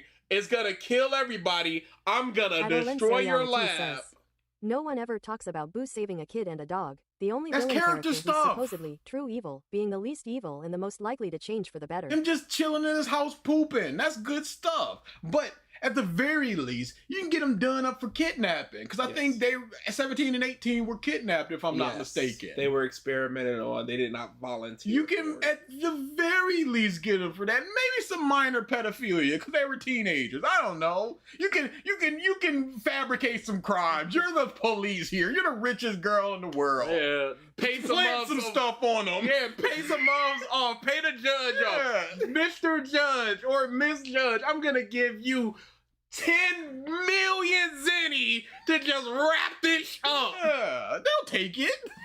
Energy started when the androids made themselves known, but they couldn't be sensed because they don't have a power level. So Goku, Piccolo, Tien, Krillin, and Yamcha take to the streets to look for them. Goku couldn't find them, Piccolo couldn't find them, Tien couldn't find them either, but Yamcha, good old Yamcha, he's been in a number of unfortunate situations, and as horrifying as this one was, it is an absolute top tier moment. Like, what a way to set the tone. Because of Trunks, we knew that 2 androids would appear in 3. But all it is just some guy who is exponentially weaker than these dudes getting stabbed through the chest. Yes, what a way to set the tone. And then there's Jokish, like 6 episodes later. What a way to set the tone. He gets stabbed through the chest, gets a bean, and he's perfectly fine now. At Hope-Chan says, how can they not have a power level when they can drain ki from fighters? They've got their internal core that is that can't be sensed. Yeah. Duh. The key helps power it, but it isn't readable itself. Duh. Years and they'll kill everyone. But when those 3 years finally pass, the tone it's unsettling. As much as they prepared, something still felt off. Even because they don't know what they look like. Yeah, they don't know about these. They don't know anything other than here they come. The city they're gonna be in and the rough time they're gonna be there. They could have walked right past Yamcha and Yamcha wouldn't even know because Trunks is too stupid to give their names, their numbers, their description. He's just like, oh, they coming. And he would have been wrong because he was talking about 17 and 18 because he never saw these 2 months. So he's giving them wrong information. But lucky they did attack this place that he said that they would attack. And lucky they were wearing their giant RRs all plastered all over them. Finally finds the android, something feels off. I knew something was about to happen, but I couldn't have guessed what would happen next. The androids don't blast. These 2 are because at this point in time, we're supposed to believe that these are the androids that Trunks was talking about. Yes. So they're stated to be stronger than Trunks, who is stronger than Mecha Frieza, who was at least equal to 100% full power Frieza. So these guys are exponentially stronger than that future Trunks. Yamcha is nowhere in that ballpark. Nowhere. So they're either gonna kill him, or they're gonna let him go and like, hey, go get Goku. You're not even worth our time. Those are the only two options that can happen here. Yamcha away with a key attack. We are they. You've guessed what would happen next. The androids don't blast Yamcha away. Obvious reasons. Obvious reasons. Obvious reasons. Thank you for the super chat, Anko. I'm glad you brought up Trunks not describing the android's appearance. That was a pretty big L. It sucks. It's almost like Trunks sucks. He sucks. Trunks sucks, y'all. Legit, there's no reason, even in the meta of the appearances kept changing and who they were, and these were originally supposed to be those androids. There's no reason why he wouldn't give them a description of them. At Racketeeringgrot says, I wish DB was separated from DBZ because it's kind of a shame how it's overshadowed when talking about the whole manga because of it. Some of it didn't age well, but it's at least better written. Yes. with a key attack. Wait, did they don't want throw to be punches. found because Jiro wanted to kill Goku? So was it a trap, or were they just in around? I think they were trying to draw them out. I can't quite remember. I only ever met the two. There's 5 of these mobs walking around. 6 if you count Cell. Oh, but I also am scared of that big android, because if they let that one free, it's going to be the end of all of us. No, even though these two are already stronger than us, so what does it matter if there's another one that's even stronger than that? It's already the end of us, because we can't beat these two. Android 20 Bro, grabs no. Yamcha's face and slowly forces his hand through his chest. Again, this is another what the f moment, because from this moment on, the rules of engagement feel like they've changed. If Yamcha, No, they haven't. was a Z fighter, a weak one but still a Z fighter, can be taken out without warning, without sound, and without a fight, then what were we supposed to expect for everyone else? But He sucks, though. I was about to say, Saiyan Saga, 3 of them months was killed in that arc. So Yes. it's not, them being killed is nothing new to the series. Next moment is one that is slowly and carefully built throughout the entirety of Dragon Ball Z, and that is when Vegeta admits Goku is the best. I recently talked about why this moment is so good in the video in the top right corner. I To make will a long accept. story short, it's the end of the greatest section of Vegeta's character arc. What were you saying? It is not. It is an acceptable conclusion, but the says, reason is bad. But then it just becomes a fight anyway. It always just becomes a fight. Oh, you took out Yamcha, big whoop, what a trophy. Legit, it's just like, oh no, Yamcha's getting beat up. Oh, are we no. done with that? Oh, we're done. Oh, we're Stuff gonna is beat Goten and Vegeta. Trunks finally getting the fusion right. By the time I got to the Buu saga, I thought there was little to nothing that Dragon Ball Z could do to surprise me. But seeing two characters become one for the first time was crazy. And Pause. We've seen Piccolo and fuse with Nail and Kami. We've seen Cell absorb 2 different people and become something else. Them becoming one person it's just like, okay. And again, we need to accept, yeah, Goku learned this off-world where it just needs to be you 2 same power, same size, all this other bullshit, and they can learn it almost instantly and all this stuff, and it exponentially grows their power and all this stuff. All this stuff around it is also bad. they were kids. I like Goten. We have seen certain characters absorb another, but this is the first time where Okay. two halves came together to make something new. A whole new. Ooh, you can't point to Cell while you say that, then, because Cell absorbed other people and things, and he did not change at all. But he did change with these two. I say Nail was Let's more see you later. assimilated. Gimmick. Yep. But he also still exhibited parts of Nail, because then they recognized Nail within Piccolo. Potentially filler. Potentially filler. Personality, a whole new look, and a ridiculous amount of power. And the anime did a great job of And presenting again, it. you just get a vest. You just get these fighting pants. And it's across the board. When you do this technique, you will get a vest, a belt, and some pants and boots. Seeing how everyone else in the lookout reacted to Gotenks only They're always gonna react with shock when they see something new, when they feel something new. And it's just very bright. When have they ever went, oh, this was to be Okay. expected? All right, cool. convinced me even more that I had just witnessed something special. Now, we're getting to the part of the list where if someone had certain moments ranked in their top 3, I think they can make a really, really good argument. Imagine losing your entire family, no, your entire race. And then imagine knowing who's Vegeta crying in Namek. responsible, but having to act like it doesn't bother you.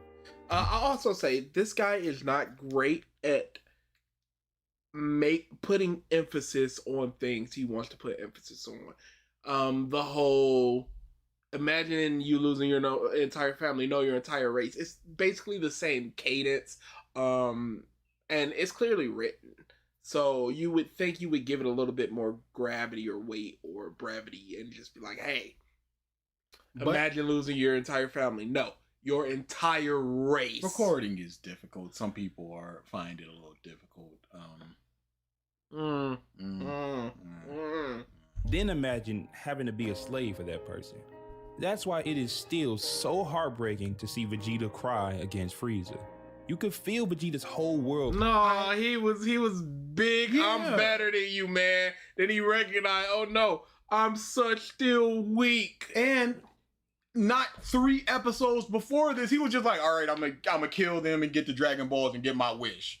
And give a about Vegeta crying. He's a betrayer. Yeah, he's a dirtbag. Crashing down on him. He went throughout the galaxy killing and fighting and maybe hoping that he could suppress what Frieza did to him. No! He loved this. He lived for this. He is using that Dragon Ball Z first dub of, he made me who I am. I hated doing this stuff. I'm a victim of circumstances. That didn't work. Then he shifts gears and decides to wish for immortality. That failed too. And somehow, Vegeta convinces Dende to help him become the strongest he had ever been. And still... And he did. He need him in his gut. Yeah. He's a piece of We're was not not ignoring this. What do you think was gonna happen after... Let's say he killed Frieza. What do you think was gonna be happening next? What was the next step? He's turning on Gohan and Krillin, board wipe, finding Goku, At board Hope-Jam wipe. says, brother, that's what Saiyan do anyway. Yes, this guy would love / cry those Demon Slayer backstories. Slurp them up. Because he's clearly a person that doesn't care about the before or after of these things as much as the moment these things are happening. Slurp it up. enough to beat Frieza. Yeah, this is kind of his comeuppance. Yeah, no, this is exactly what he deserves. It would legitimately be a comeuppance if it was Goku doing this as opposed to Frieza. He was spared by Krillin, but still just went, okay, you're gonna get yours, Baldy. We watch Vegeta's Once reality I'm done, once your purpose has been fulfilled for me, you're done. crumbling down in real time, and as sad as it is, it's a great moment nonetheless. No, it's not. No, At it's the not. start of Dragon Ball, Goku was a naive kid with loads of potential, and the more we get to know Goku, we see him become a protector of the Earth, but he'd always have a selfish curiosity to fight strong people. But against Cell, it seemed like Goku had found peace in leaving that life behind to save the Earth one last time. But I don't think it was about that. I think it is, hey, I have the ability, this guy's about to destroy the Earth. I have the ability to stop that, and I will. I thought he was going to talk about giving up his spot to Gohan, which I think would have been more, speak more to the I am fine not being the strongest or trying to reach that goal or whatever. I recognize my son is stronger than me. I will let him handle it. Vegeta almost watching a toddler get his head crushed. Vegeta when his turn to be crushed. Like legit, come on, you're not a good person. I don't feel him. This moment is great for multiple reasons, and the first being if any character deserves to go out like this, it's Goku. This death would be a close for his character, but it isn't one that you feel bad about, you know? It wasn't a close for his character because he came back. And how is it a close for his character? Again, he's gonna blow up the Earth. There's nothing we can do to stop this. Except take him off Earth. He didn't cause this. It was Gohan playing with them. Goku literally just like, stop playing and end this. Any hit could blow me up. Any blast can blow me up. So there's nothing we can do to stop this. All right, let me do my instant transmission. He ain't even try to take him to like. Dash Chan says he was the only one that could. They got 2 sets of Dragon Balls. And they're like, yeah, let's wish him back. And he's like, no thanks, not right now. So that ain't like, how can you feel sad in any moment of Dragon Ball for a character's death, knowing that within 6 hours, that's what, 18 episodes, you're gonna know that they're fine. Goku is willingly saying goodbye to people that aren't ready to see him go, and the person who'd miss him the most would be his son, the same son that Goku had just chosen to fight Cell. That decision showed how much Goku believed in Gohan, and his sacrifice did as well. It's important that I mention that I'm talking about this moment negating what happens next, because I'm not a fan of Cell coming back afterwards and Goku coming back in the Boost Saga. But it's still, this is just in your mind then. I wish this was the end, so this is number 10 because this is the end, except it's not. You're just cutting it off to make it the 10th hypest moment. It's top 10. You're ignoring all this bad stuff. They'd be like, yeah, but look at it. Makes this moment look different in hindsight, but in a vacuum, Goku's sacrifice against Cell could have been a beautiful ending for his character. And that's why it's number 10, because it could have been greater. All right, these next set of moments are a step above the last. This is a whole new tier. That's how And the first moment in this tier is Goku and Vegeta's beam clash in the Saiyan Saga. Hey, somebody said it. No, they said top 5 though. Yeah. From here on out, I don't care how you feel. These are essential Dragon Ball Z moments. The Kamehameha versus the Galagun was the physical and metaphorical battle of Goku and Vegeta's philosophies. Metaphorical battle? You're reading. Excuse me? You're reading too far. This is a metaphorical beam struggle. This is a philosophical punch to your face. That's not what's happening. It's a spiritual whooping. Like what? It was one of the first times we were faced with the battle of which kind of strength is stronger. One built by friendship and camaraderie, or one built through pure struggle. This was. Hey, what about the fact that Goku can just get 4 times stronger because of a technique, as opposed to his friends giving him the strength? He learned from a god. And you say Vegeta's power is built on pure struggle? What evidence do you have up until this moment that it was pure struggle? He's the Saiyan Prince. He's super cocky. We don't know if he trained. We don't know nothing about him. We don't know now. Also a great way to illustrate that Goku was ascending into a different space as a fighter. Hey, instead of 3, I'm gonna use 4. Dash Chan says the metaphor of Vegeta being such a sore loser that he was gonna kill himself in the absence of the planet. Yeah, I'm gonna blow up the planet, including myself. Ah! This planet, my plans of the Dragon Ball to defeat Frieza. I'm so pissed, baby. I'm gonna blow it all up. This screen here literally tells us that this series and the power of these characters is more than the Earth alone can handle. In the next saga, the characters go to a.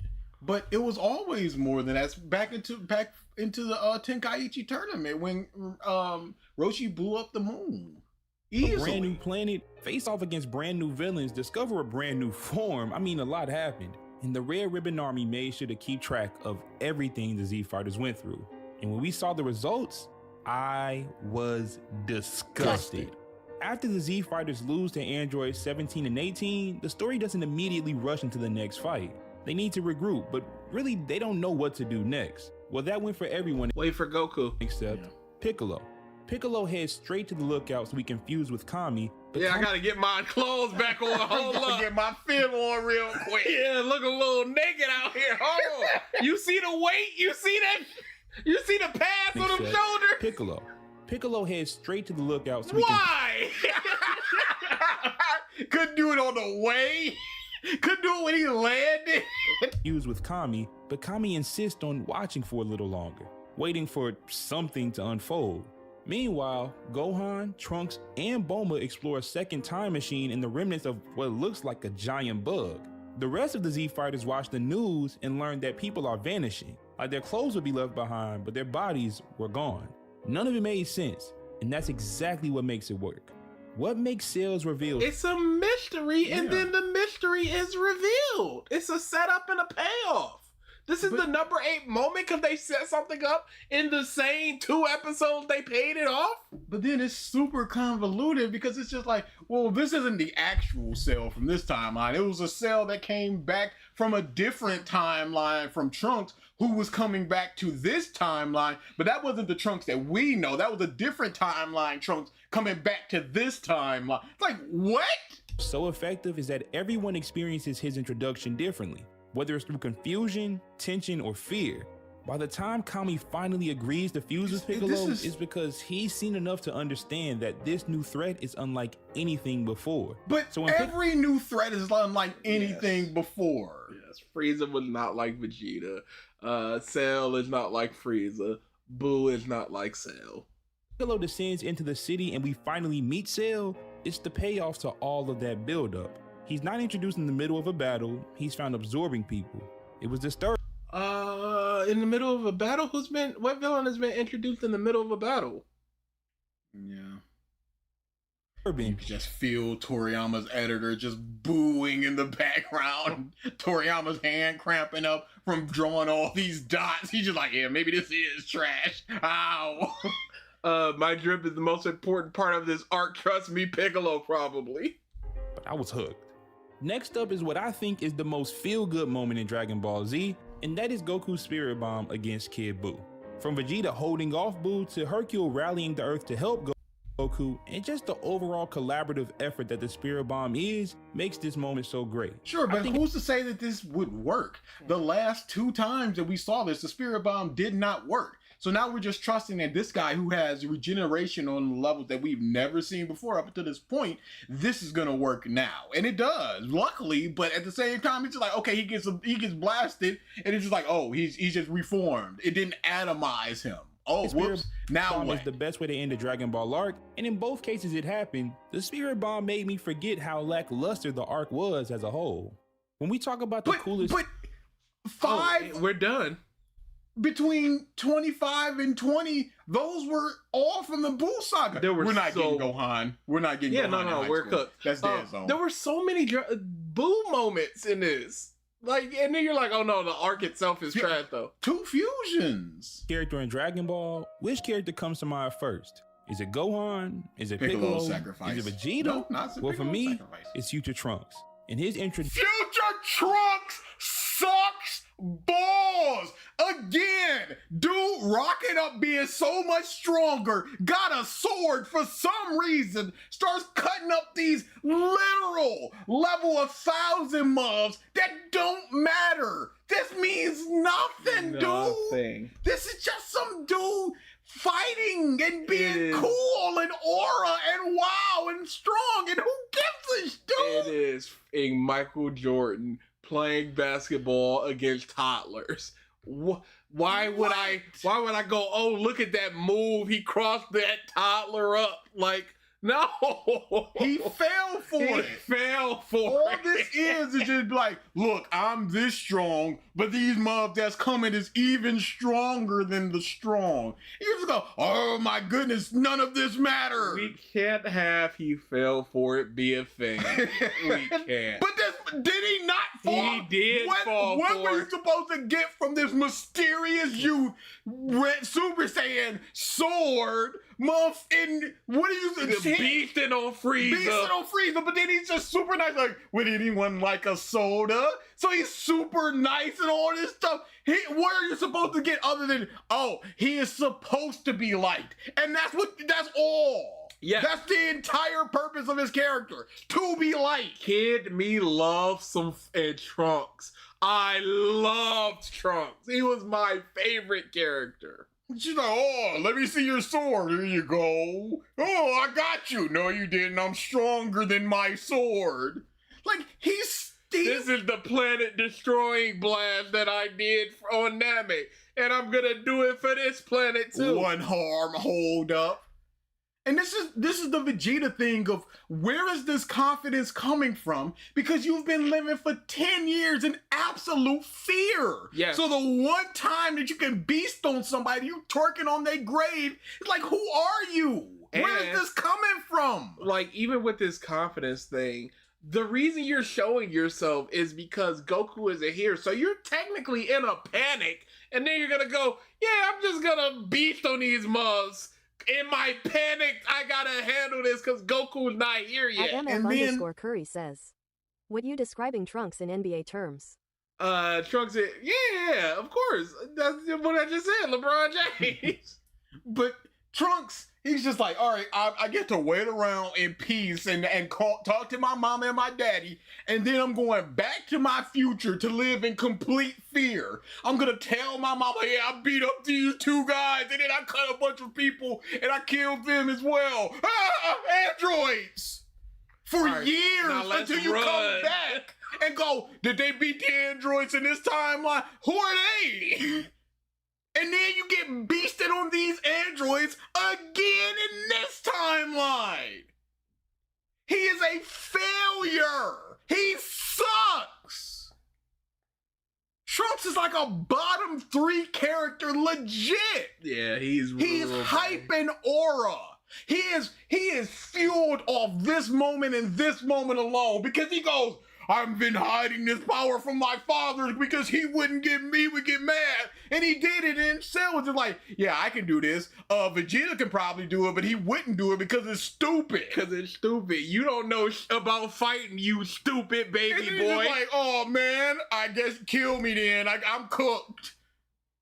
He f***ing sucks. He was in the way of a slow-moving beam right to the chest and died. Come, take a step to the right, you cuck. Oh He yeah, when he could stinks. beast on Frieza, it was all Yeah. do your blast. I don't care. I'll hold it up with one hand. I'll stop all of that. Oh, what's that coming towards me? Bob couldn't even put his arms up in defense. He peed himself and died. Trunks f***ing sucks, Pin man. down his leg. The I'm moment too tired of it. big. This glazing is outrageous for this month based on this moment alone. No strategy, nothing. It's just I'm so much stronger than you that this doesn't matter. Just like when I go back and beat my androids. Well, he could have trained with them for like 3 months, gotten a little stronger. I don't know how much stronger he would have been though. Like I just don't. I don't know what he did in the hyperbolic time chamber to get stronger. Because if that's the case, if just a year of training is it 3 years of training in the hyperbolic time chamber or is it A day is a year. Okay. And you can only go do 2 years. He spent 3 years back in the past. I mean, back in the future again. How did he not train to get stronger? Especially since the androids can't read power levels or ki. There's a distinct lack of protein in the future, so he can't really. He can't hit the gains he could have in the past. He can't meet his goals. He didn't bring no food to his mama. Yeah, that's kind of. He didn't bring no schematics or nothing. It's like you could stick around and be like, hey, can you make a button or make a bomb or some acid that I can throw in their eyes or some metal something? Can Please, somebody teach me the solar flare? Can we wish for a button that could kill What? in my timeline? If he took the Dragon Balls to the future, would they work? They are connected to Dende.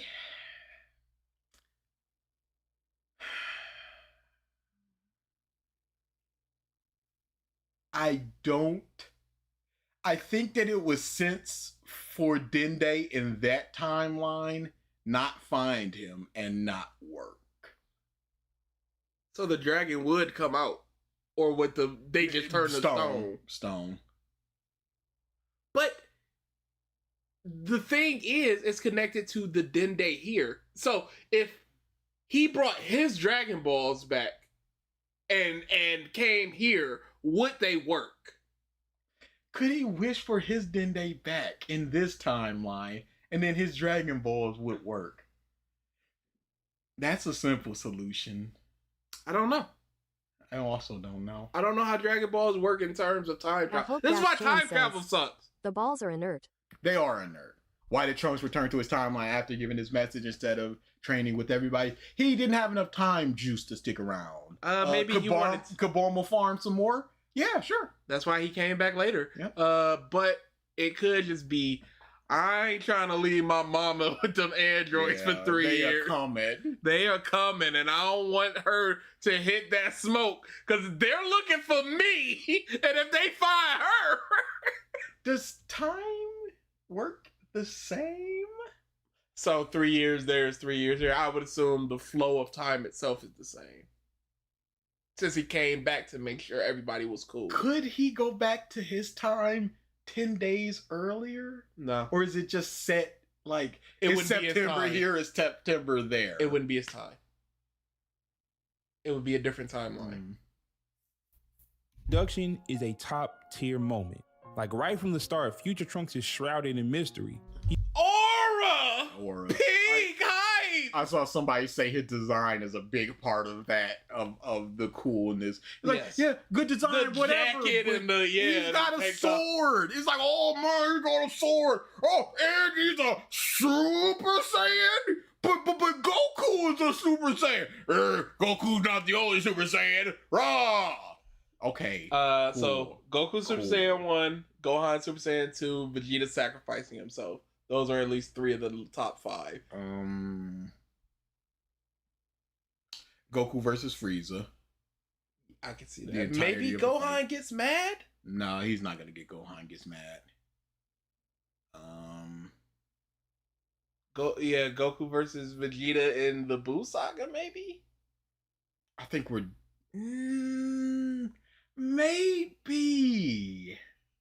maybe. Did you say are we just going Super Saiyan 2 or are we going Beam struggle against Cell? I'm not going being struggle. I'm going maybe versus Gohan versus Cell as an entirety, but I think Super Saiyan 2 itself gets a moment itself, so Definitely. He somehow knows Goku and can become a Super Saiyan. And at that time, that was huge because we were made to believe that Super Saiyans So were is it this even a extremely time machine rare- if he can cross over to Divergent Timeline? That's what I'm saying. Cell killed a version of Trunks that was coming back to this timeline. Yes. Or he beep boop beeped it into making it come to this timeline. In which case, the thing is, every moment in time is a timeline. You just got to look at it like that. So when Cell went, I'm going to go to this place in time, it just so happened to be the exact same timeline that Trunks went to. but it's crazy that, like you said, every moment is so every microsecond, every pictosecond Yes. is a different timeline. 100%. It's just crazy that of all the millions of timelines that happen every single minute, Mm-hmm. he got in ours. Yep. 100%. Yeah. It's just crazy coincidence. Crazy coincidence. a legend, but out of nowhere, a stranger seems to use that power even Shut easier the up! This stinks! This stinks, y'all. than All you Goku. gonna learn is so cool! DA will tell you, my main in the Tenkaichi games was Trunks' Big Bang Attack, Heat Dome, all that. I was in there. I was doing the hand. But he's just really, really bad and carried by this moment. did. But what really makes his arrival iconic is the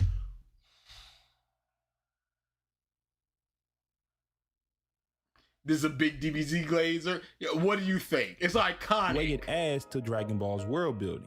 Trunks was from the future, and he brings with him a warning that changes the trajectory of the story. How does this help world building? Yeah. Except to say that time travel is Time possible. travel exists, but going into space it helps the world building. In the Buu saga, Bro, you cannot be here. Not for this. Okay. And for the last moment in this top tier is Piccolo's death at the hands of Nappa. Dang, I did not think about I that. mentioned it earlier, but I Yes. forgot to mention it. So we're again. missing one moment It marks the end of the transformation. Also, this sucks. We talked about it before, but Big Blast, he hits him square in the chest, with legs wide open. He should get the blast. If it's not a spread blast like that, then it should go through the legs. And if it doesn't go through the legs, then that means that he was doing a blast over Gohan's head to hit Piccolo in his chest. So it was never gonna hit him in anyway. So Piccolo couldn't pick that man up and jump away. Move him. This was his only option. He couldn't do a mini blast to blast him out of the way. That wouldn't hurt him, but it would push him out the way. Goku did his air blast attack, but Piccolo couldn't do that. Stretchy arm couldn't do that. And couldn't move him with a big old coat that he could just put on people. Couldn't throw a big old coat in front of it, weighted coat. Coach just gets disintegrated. Gohan decapitated. Like, why did he throw a coat at him? What did you think was gonna happen there? Is it like beam protected? Okay. And for the last moment in this top tier is Piccolo's death at the hands of Nappa. It marks the end of the transformation that Piccolo went through in the Saiyan saga. It was not a transformation. He just kind of cared about Gohan. Wouldn't it be the transformation in the actual Dragon Ball, the Tenkaichi tournament and all that? Wouldn't that be? From the moment he decided to train Gohan, At MF_Curry says, "Hey Trunks, I take away your fight with Frieza and Cooler. What are you?" "I am. What are you?" "Trunks, I am Hypebeast Fraud."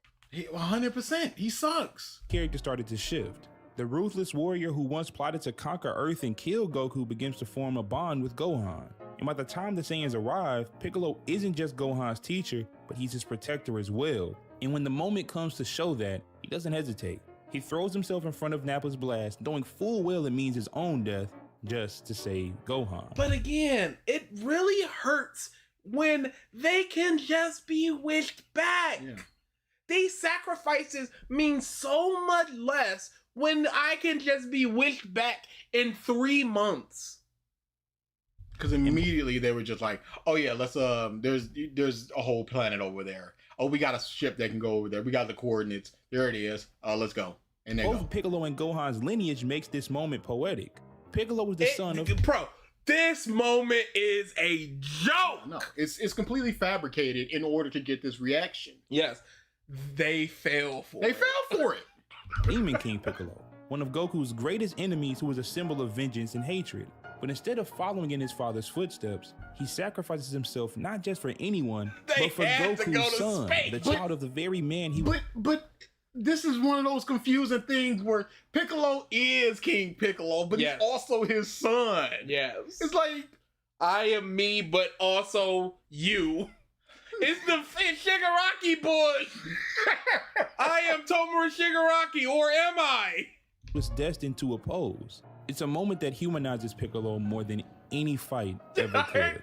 Legitimately, Fry, I'm my own daddy. At the last doesn't tier, make no sense. The Mount Rushmore tier. And this first moment is gonna surprise you. I know it is. It's the moment when Goku becomes a Super Saiyan God. Whoa! Wait, this is Super! No, this is the Dragon Ball Z movie. It was called Dragon Ball Z Battle of God. I know this moment is associated with the this don't count, homie! This is Piccolo Jr. was a respectable fight and followed all the rules of the tournament. This is cheating, yo! Dog, this is cheating! This don't count! This is fraudulent, man! Come on! Then that means all the Battle of God movies is in play and all none of them movies are in play, so Gogeta isn't on here? And none of the Battle of God stuff is on here. None of the fun beer and stuff with the power levels and with the just hang around at the party. Big, strong, cool boy. Unbelievable. This is worse than what was expected. Oh my God, what's going on here? This is terrible. Yeah, no, this don't count. I don't agree with this at all. Yeah. Not only was the moment trash. It's like, the Namekian's Book of Legends, by the way. Not only is there a Super Saiyan where one dude became a Super Saiyan, there was also this thing where the exact number of Saiyans that we got here can do this thing that makes you exponentially stronger somehow. And you do it, and you are. Get out of here. The top 3 moment is easy, bro. It's gonna be Goku going Super Saiyan 1. It's gonna be Vegeta sacrificing himself. And Super Saiyan 2. And Gohan Super Saiyan 2. An era of Dragon Ball, meaning Dragon Ball Super. But this Yeah, the other Saiyan is a fetus. Like, when does the baby count? How much of a Saiyan? Because, like, we're all essentially like half the population of the Earth is Genghis Khan. Can we like get some of his fortune or something? How much of Genghis Khan do I need to be to get a little bit of that Genghis Khan fortune? Is this a real, like, 1 drop of Saiyan blood makes you, like, if we're 30 generations removed, it has been nothing but human and quintuple Saiyans over there, quad Saiyans over there. Oh, how can you still hit that? You really a Saiyan, but according to GT, Goku Jr. and Vegeta Jr., they're like 1/1,000,000th of a Saiyan, and they popping Super Saiyan like it's nothing. is a Dragon Ball Z moment. Aside from this form being one of my favorites, it opened the door to an entire new scope of the universe. Up until this point, all it said, it was just like, hey, yo, there's a lot more universes and there's super strong people out there, so continue to get stronger, and this is the power of the gods, and that's a different power than the power of the gods that we were talking about with King Kai when he gave you the Kaioken. That's not what this is. And when it's a different power than the Kaioshins and all of them, because they got the god power, but that's a different kind of god. And it's a different kind of god power than Kami, because that's a god power, but that's a different kind of god power. You see the problem here? It stinks! Saiyan transformations in Dragon Ball have followed a trend: rage, training, and desperation. But this was a But ritual. not Super Saiyan 3? Well, training, I guess. And it hasn't been anything like it since in Dragon Ball. The form Dragon Ball GT, if you want to count that. All this is just different. Yeah. Not talking about how it happened and the fact that it sucks how it happened. Yeah. It's just, well, it's a different transformation, and look at it. We don't know how Goten and Trunks became Super Saiyans. Were they training? No, Rage? it can't be, because Chi-Chi's like, you're a delinquent while she was training him. So I don't know how much training he received before he became a Super Saiyan. So I can't even say it's all training or rage. Essence. look, hair color, nothing was teased at At all. Hope-Chan says.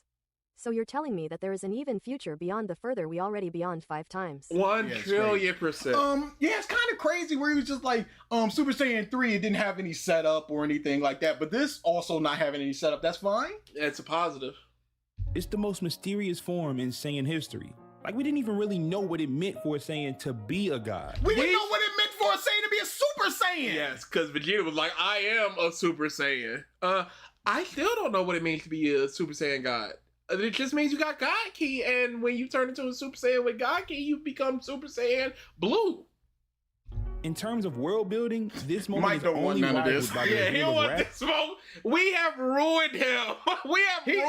We have at least knocked his love of Dragon Ball down at least a peg. At the very least, it's the same amount of love, but he's not going to talk about it around us because he knows what's going to happen. It's who introduced Saiyans in space, and then the Supreme Kai who introduced the Celestial Hierarchy.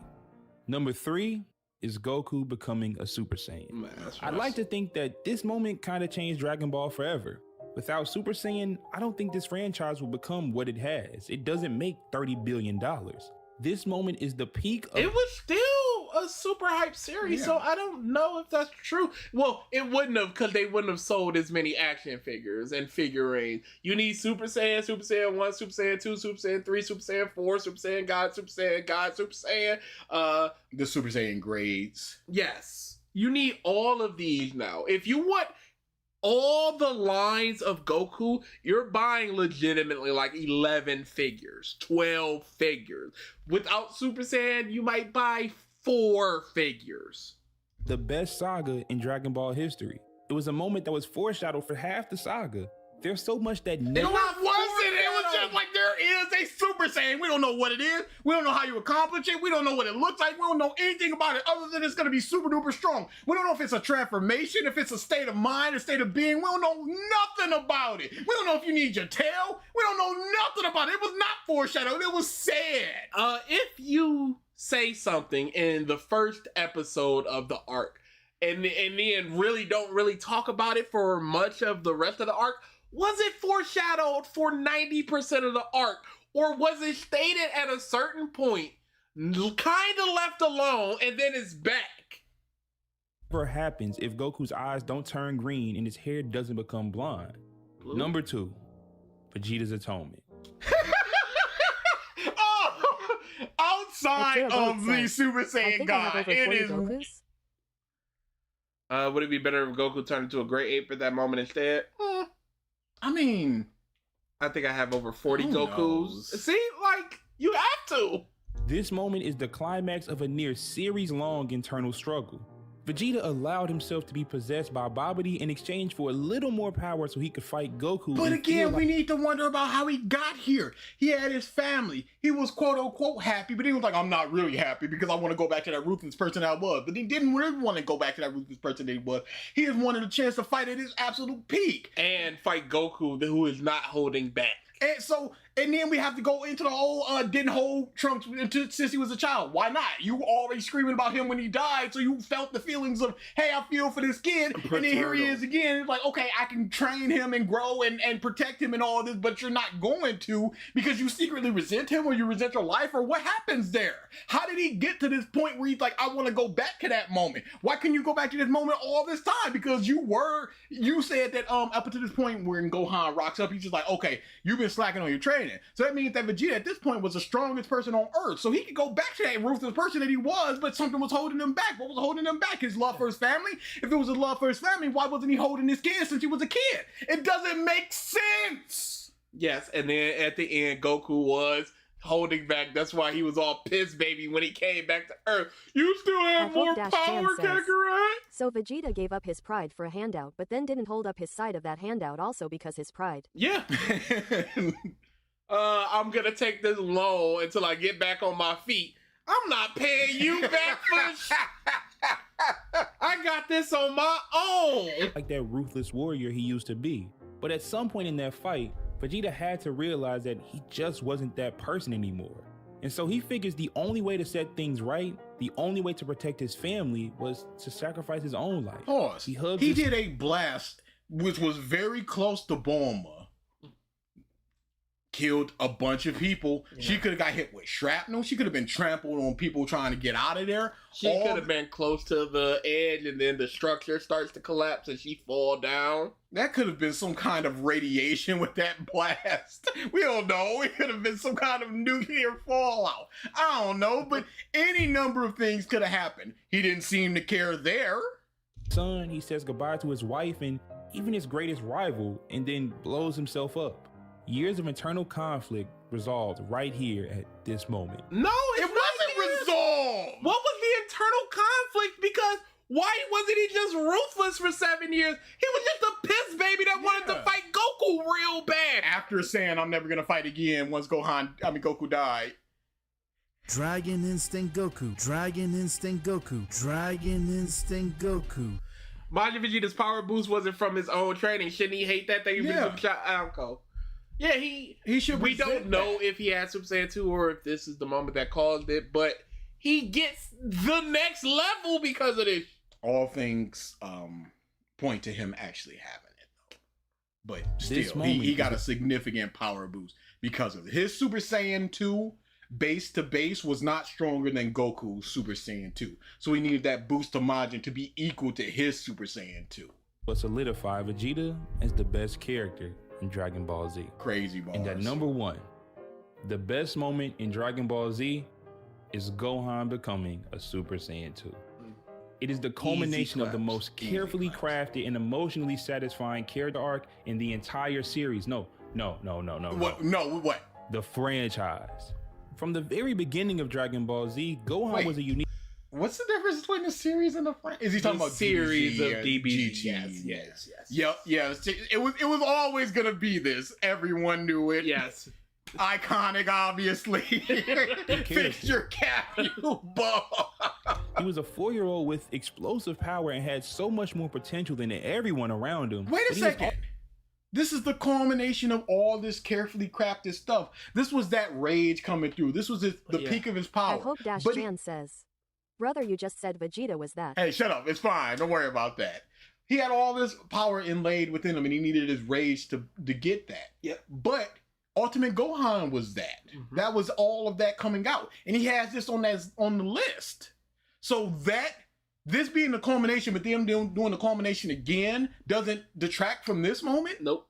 Oh, Also more fearful and hesitant. He didn't crave a fight like Goku or Vegeta, but every time he was forced to fight, that potential would be seen, but only in short bursts. And I think that at some point, we all knew Gohan would realize his potential. It was just a matter of when.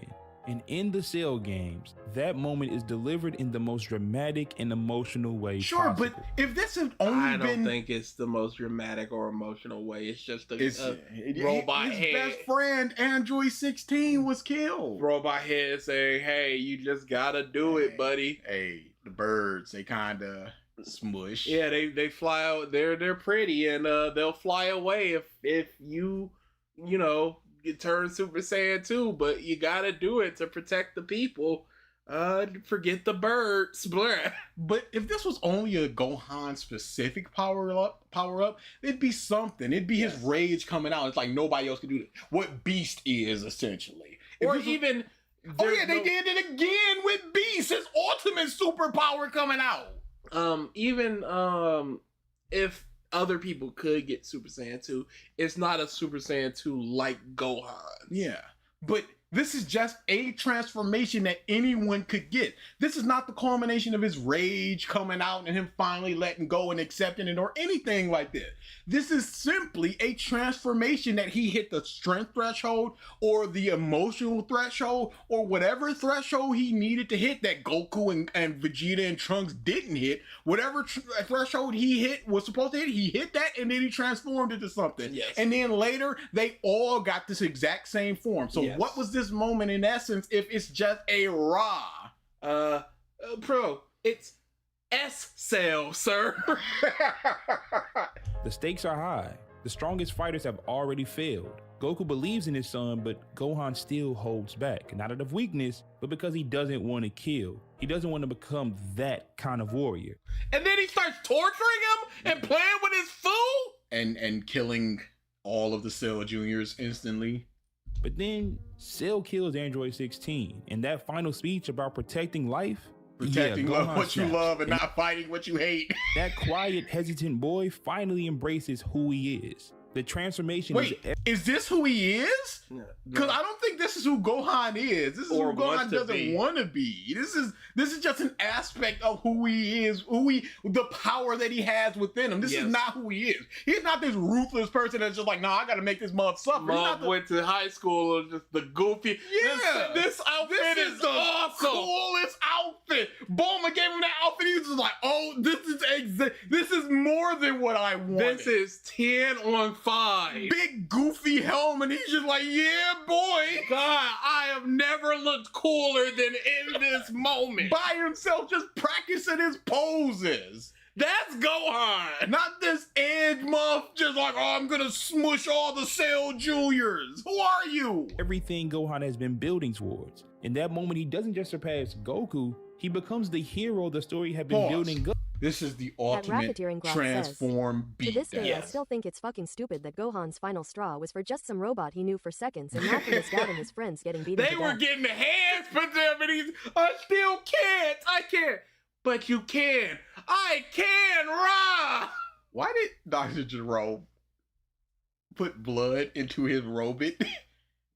Android, sir. just for extra trauma. It was modeled after his son. It was like, if my son gets hurt, I'll feel it. Like, what are you Dragon doing? Instinct Goku. Dragon Instinct Goku. Dragon Instinct Goku. Like old Yeller. Out to the back. Up since episode 1. One can make an argument that for this section of Dragon Ball Z, from the Saiyan saga through the Cell games, Gohan was the main character. But that's another discussion for another day.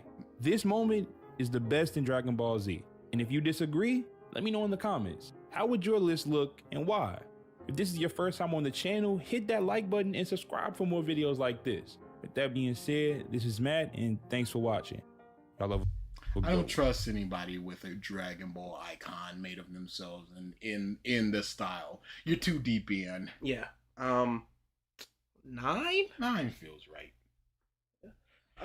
We Crazy can get out of bars. here. We can do a little Q&A. Crazy bars. Been a minute since we did Yeah, some we do a Q&A. little Q&A. We'll do a little Q&A like 30 until it hits 30, and then If people got something to say. we get back to what we were doing, our lives, what we My love. Goodness.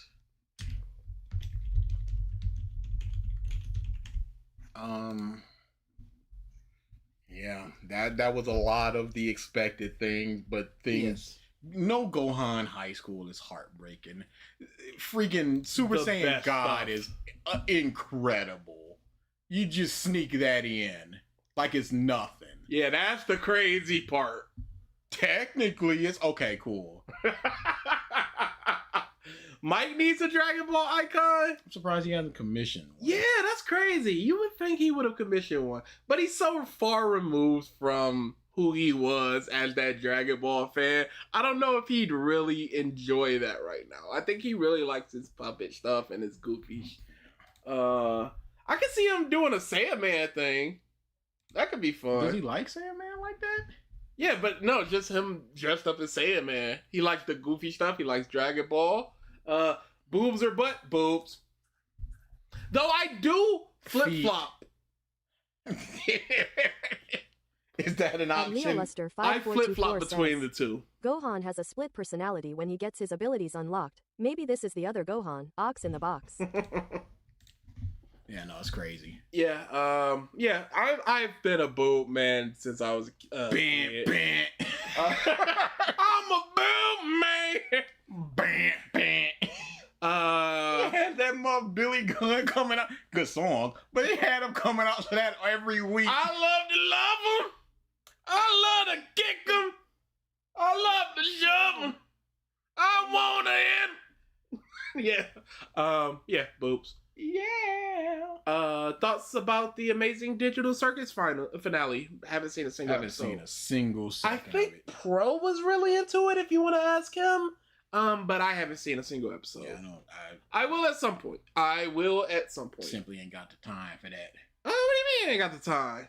Yeah, I love women. That's the main. Oh no, Pro! Love the They're just concept laughing. of Oh no! Oh no, was it there? That Oh no! good, huh? Oh no! Transcends. What would be your top 25 moments, greatest moments from? BG, what do you think about My Adventures of Superman Season 3, Episode 1? I wish they needed to elaborate more about the Zero Day for who the leader was. I think it's General Zod. I can see that. I liked it a lot. Yeah, I really liked the Jimmy and Kara stuff, like where he's just like, I cannot date her right now because the only person she really knows is me. And if she finds other people out here, she can do better than me. So he wants her to explore her options. Says, and I like Do Not that. Dare EP9 is amazing. Do Not Dare episode 9 is amazing. So they say. Brother is in Christ. Favorite DSP arc out of the 20 years Phil has been around in the internet. Crazy, but I'm gonna go King Arc. Just him. In the moment, King Arc was disgusting. But looking back, him being so big headed with 400 people in chat, just I'm so much better than all these people, picking on Rich and Cyrax and all this stuff, and for him to come out and just go, it was all a joke, y'all. I was the puppet master. It's crazy. Bankruptcy arc. That includes, hey, save the house, all of that. The big begging time. It was the most raw feel you will ever see in your life, where he's basically on his hands and knees like, we're doing this marathon so I can save my house. Please, Y'all don't guys. see me homeless. Please. Y'all don't want to see me dead in the street. Mouth full of blood. Foot full of gout. Mouth full of meat. I will watch The Amazing Digital Circus at some point. He coming for us. Yeah, he coming. That's that alarm I've been missing. Least favorite DSP arc though. Current arc. Flex arc. Muscle and Pokemon is is killing me. Flex arc might be it. I'm gonna go when he was trying to shoehorn Panda At into all of Racketeering his Grok content. says, BG, I just want to say, even though y'all are nobodies, remember that the internet is a public space and you sang that boob songs out loud. I mean, you want to remix that? Go ahead. Vest. Ooh, Vest! Oh, the Vest of... Oh, yeah! All the Vest. new vests, and people just like, I hate this vest. It's like, they didn't have, I had to go shop. I can't shop for the vest, so I needed to go on Amazon. It's not the vest that I need. Vest. Vest. Have you read the final chapters of Black Clover yet? If so, what are your thoughts on it? I haven't read it yet, but I will get to it very soon. I actually started reading Haikyuu, and I'm like To our song. 40 chapters into Haikyuu, so I'm Thoughts gonna of changes. Thoughts the same. There's only one character I like. That's not a good sign. Everyone else is just kind of middling. It's not like, oh my god, these characters suck or what's going on suck. There's only one character I like. So I'm just giving it time. Will you guys be catching up with any of the Shonen Jump manga running right now? Absolutely, Kyoshi. I will. Kyoshi, I am weekly in. Eventually, I'm gonna get back into Kanabanashi.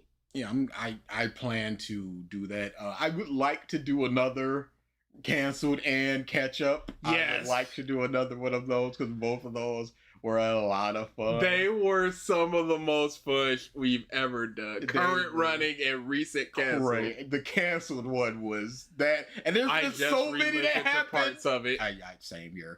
I'm constantly just like on that. Not so much now because I can't Yes. really hear myself. But yeah, no, that, and there's been like 10 that have been canceled, came and went. It's just like, oh, that's just more for the pile. Yeah, But I think we hit like the super bad ones, or maybe we haven't. maybe we haven't, because I had never heard of anything like Icehead Gill or Earthchild or anything. So to just be like, yeah, we've hit what we need to hit, that's not necessarily true. We'll see. We will see. That should be a once a year thing. Yeah, it definitely should. It takes a lot of time though. yeah, to read. it really does. Because, they get like 2 volumes. So we're reading 20 chapters. If we're doing 20 series, we're reading 400 chapters of and we manga. did that in about a month and a half, 2 months last time, but it was just head down, nose to the Yes. grindstone reading. So, If we were to do it like... but we can't do it like spread throughout the year because then it starts getting foggy. 'Cause I was listening to it and you were just like, I was looking back at my list and I was just like, I didn't read Shadow Eliminators. And then I was like, yes, I did read Shadow Eliminators. And you just didn't remember it as you read it a week before. Legitimately didn't... So if I read something this month and we're talking about it in November, gone. Yes. It has to be that like short turnaround. Maybe we reduce it to like 10 or 15 Maybe. series. But we're definitely running that back. It was some of the most fun we did. What are some video game characters you'd Abnormal like to see in says, a... It thrives on Shonen Jump axing every other manga, so there's an air of tragedy. It's like mourning. It's like mourning. It's like a eulogy. What characters would you like to see in a hypothetical Smash 6? I die a happy man if I either see Dante or Doomguy make it as fully fledged fighters. Cat from Gravity Rush. Cat was so fire. She was fun in PlayStation All Stars. And that game stunk. On ice. Stunk. I have a lot. I mean... Oh my goodness. I mean, I love... Moms be like, who? Y'all waste... People talking about wasting spots for Fire Emblem characters. And them moms sell millions of copies and you think people gonna be bumping darts? You think somebody's gonna care? I would. Anyone? You would see tears streaming down my face. If they would Dart is the next Smash character. Tears streaming down my face. Competitive Smash character. Mom gonna be top 10 in the world in a space of 6 months. Pure grinded. I'm like, who the f is this dude? Come coming out of nowhere, spitting fire.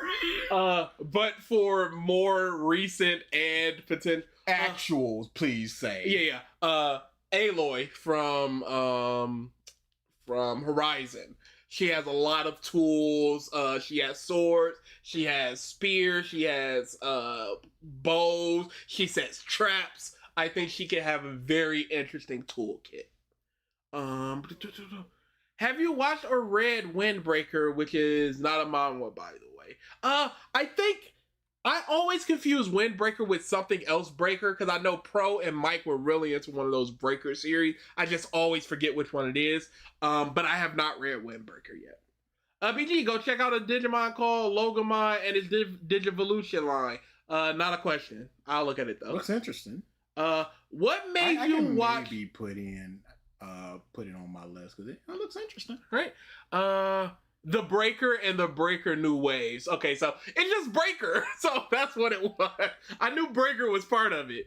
What made you watch DSP unironically or ironically? Unironically, I was a broke boy at the time, and I wanted a PlayStation 3 because I wanted to play Heavy Rain, because I played Fahrenheit, which is called Indigo Prophecy in the US, from the Quantic Dream team, and I recognized that Heavy Rain was made by them, and I wanted to see somebody play Heavy Rain since I couldn't play it for at least another 4 months waiting for taxes or something. And I looked up Heavy Rain demo, because the demo had just recently came out, and the second video on that list was DSP, and I clicked the first one. I didn't like it. I clicked the second one. He's talking about it. I'm like, okay, cool. I'll listen to this.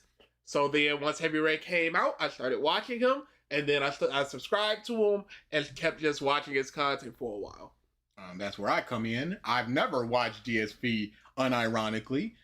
We had shared a YouTube channel at the time, so he was subscribed. So we got bombarded with dozens of videos a day from DSP. I'm just like, who is this guy? And I typed in DSP looking for something that I might like, and I saw a DSP Street Fighter Rage video. I saw this, I'm like, oh, this guy sucks. Then I started watching DSP Cult Leader, all the detractors at the time, and I was just like, oh, this guy real bad. Yeah.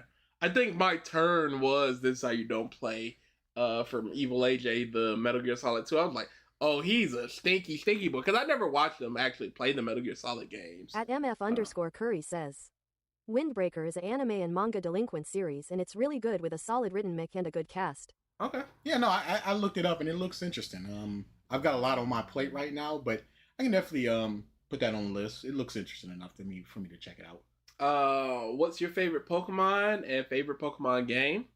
I am still a red and blue boy. I haven't played many Pokemon past that. I played not the recent Pokemon, but the one that came out on Switch, one that ran like for everybody. I played that one. I thought it was fine.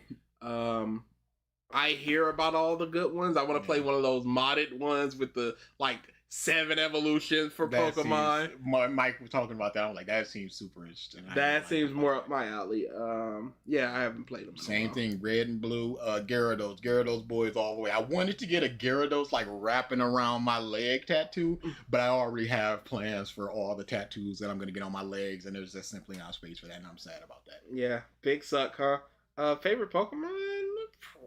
Probably Venusaur. That's a strong pick. I loves me some Venusaur. Strong pick. What's your most favorite recent scam, BG?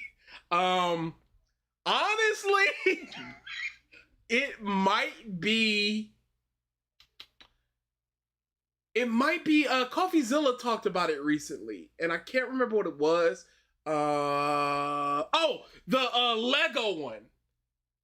The Mega Block. Yeah. I've been looking for a jumping on point for that, because that's Coffeezilla. Like, some dirt.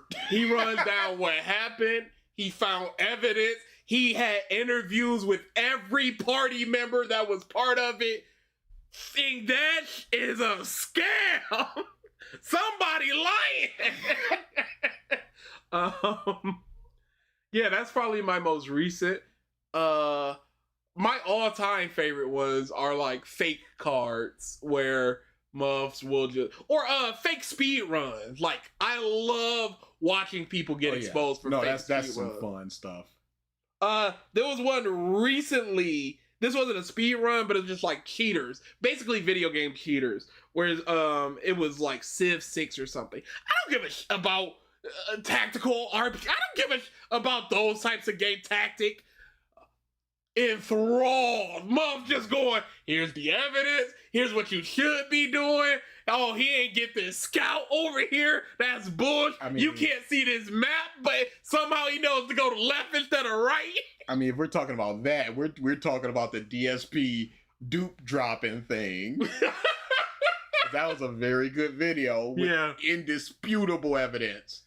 Have you ever played Devil May Cry or do you have any interest? Yes, I played all of Devil May Cry 1, and I think I played parts of 4 and parts of like 5. One of these days I'm gonna go through all the series. I want to go through all of that and all of God of War, because God of War was the exact same thing. I played a little bit of it, and then nothing. BG not doing Silver's video yet because I'm a bummy Lions fan. It'll get done. Thank you for the super chat, but it'll get done. Shut up. Yeah, I like how you didn't deny the bummy Lion fans. What do you want from me? Hey, do I need to go get my hand-carved Lions piggy bank from downstairs right now? DA, I feel like if DA liked the older God of Wars, he would like Devil May Cry. He just never touched it. At MF_Curry says, are y'all fan of Detroit Pistons? What y'all think about next season? I am a fan of the Detroit Pistons. I think next season is going to be better. I think we really got exposed that Cade is basically the only person worthwhile, but there were some people stepping up in the playoffs.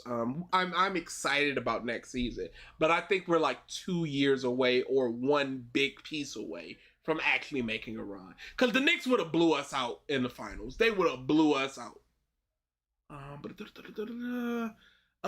What are some of your least favorite things about GTA 5? My favorite is the gun customization. My least favorite thing is the melee combat. Melee combat is very bad. I don't like the switching characters mechanic, honestly. I really don't.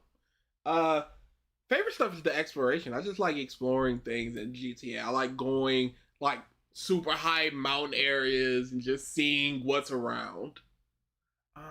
Do you think Loki will actually join? Absolutely not. Or do you think he won't make it out of Elbaf? Because I'm leaning towards him dying. No, he was on the big statue, so he's gonna have a place in the final arc. He will be a ally, but he will not join. Yes, I can see him joining the Straw Hat fleet, and I can see him starting to lead the giant pirates or a new band of giant pirates, and they're part of the Straw Hat fleet. But I don't see him actually joining because I don't even know how he would. Yeah. Wait. So did you like Indigo Prophecy? I liked 70% of Indigo Prophecy. That is a pretty big number. I liked it up until he started getting superpowers. One of my favorite things, and I'm shocked there's not like more games out here doing this type of mechanic, was the detective lady. She's like afraid of the dark. And then she's in an insane asylum and all the lights go out and all the doors open up. So you gotta like hear people taking steps while you're slowly doing it. You gotta stop and watch these crazy people walk in front of you. It's like, "Argh!" I'm like, this is awesome. That was a sister location, Five Nights at Freddy's. They did that. Five Nights also did that. Favorite hollow weapon from New Age Exorcist. Haven't read it in... I'm shocked it's still going. True second stage name unlocked. Shut up. That's the best one. Shut up. I can't disprove you. Me. I can't. Yeah, exactly. I don't even know what you just said. That's the best one. I'm kind of keen here. Second question here. Y'all seen that debate on Twitter? Ask as many questions as you want. Yeah. Where a lot of people, we're here for another whatever. Where a lot of people are saying that you could be a fan of video games without playing said video game. I did not see that debate. I also did not see that debate. But if you're a fan of the characters and story of a video game, I think you could be a fan of the franchise, not necessarily the video game itself. So if somebody's watching somebody play Resident Evil, they might be a fan of Leon and Claire. without actually touching it themselves. And there are certain games that I think you can be a fan of without playing it, like the story-based games, your Visual novels. Indigo Prophecy, Detroit, Heavy Rain. Those games don't take a whole lot of investment. They take, you would make your own choice in terms of where to go, what to do, blah, blah, blah. But in terms of just like, hey, this is a good story, I think you can be a fan. Once you see somebody play Doki Doki Literature Club, there's no real reason for you to ever play that game. Because it is just a visual novel. You're just kind of going through the dialogue, things happening. There's fun interactions you can have at the end, but for the most part, it's just going through the thing. Fave 200 moment, T200 moment, or top 3? That's crazy. Dude, I'm so high. Let's do a podcast. Get them out of here. It's so hard because there's so many great moments. Like, even if you ask me the top 3 of the past year, it'd be hard. The Sassy Ladies playthrough was great. Yeah, Sassy Ladies was top tier. Our Mario Party was top tier. The Uno stuff is godly. Yeah, it's really hard. It's super hard. It's been so many. Yeah, I'm gonna. I'll say this. I like a lot of the memes that have come out and in jokes that have come out from us. I love the piss colored of Uno being yellow is just piss because I hate piss, or I prefer piss over feet, that type of shit.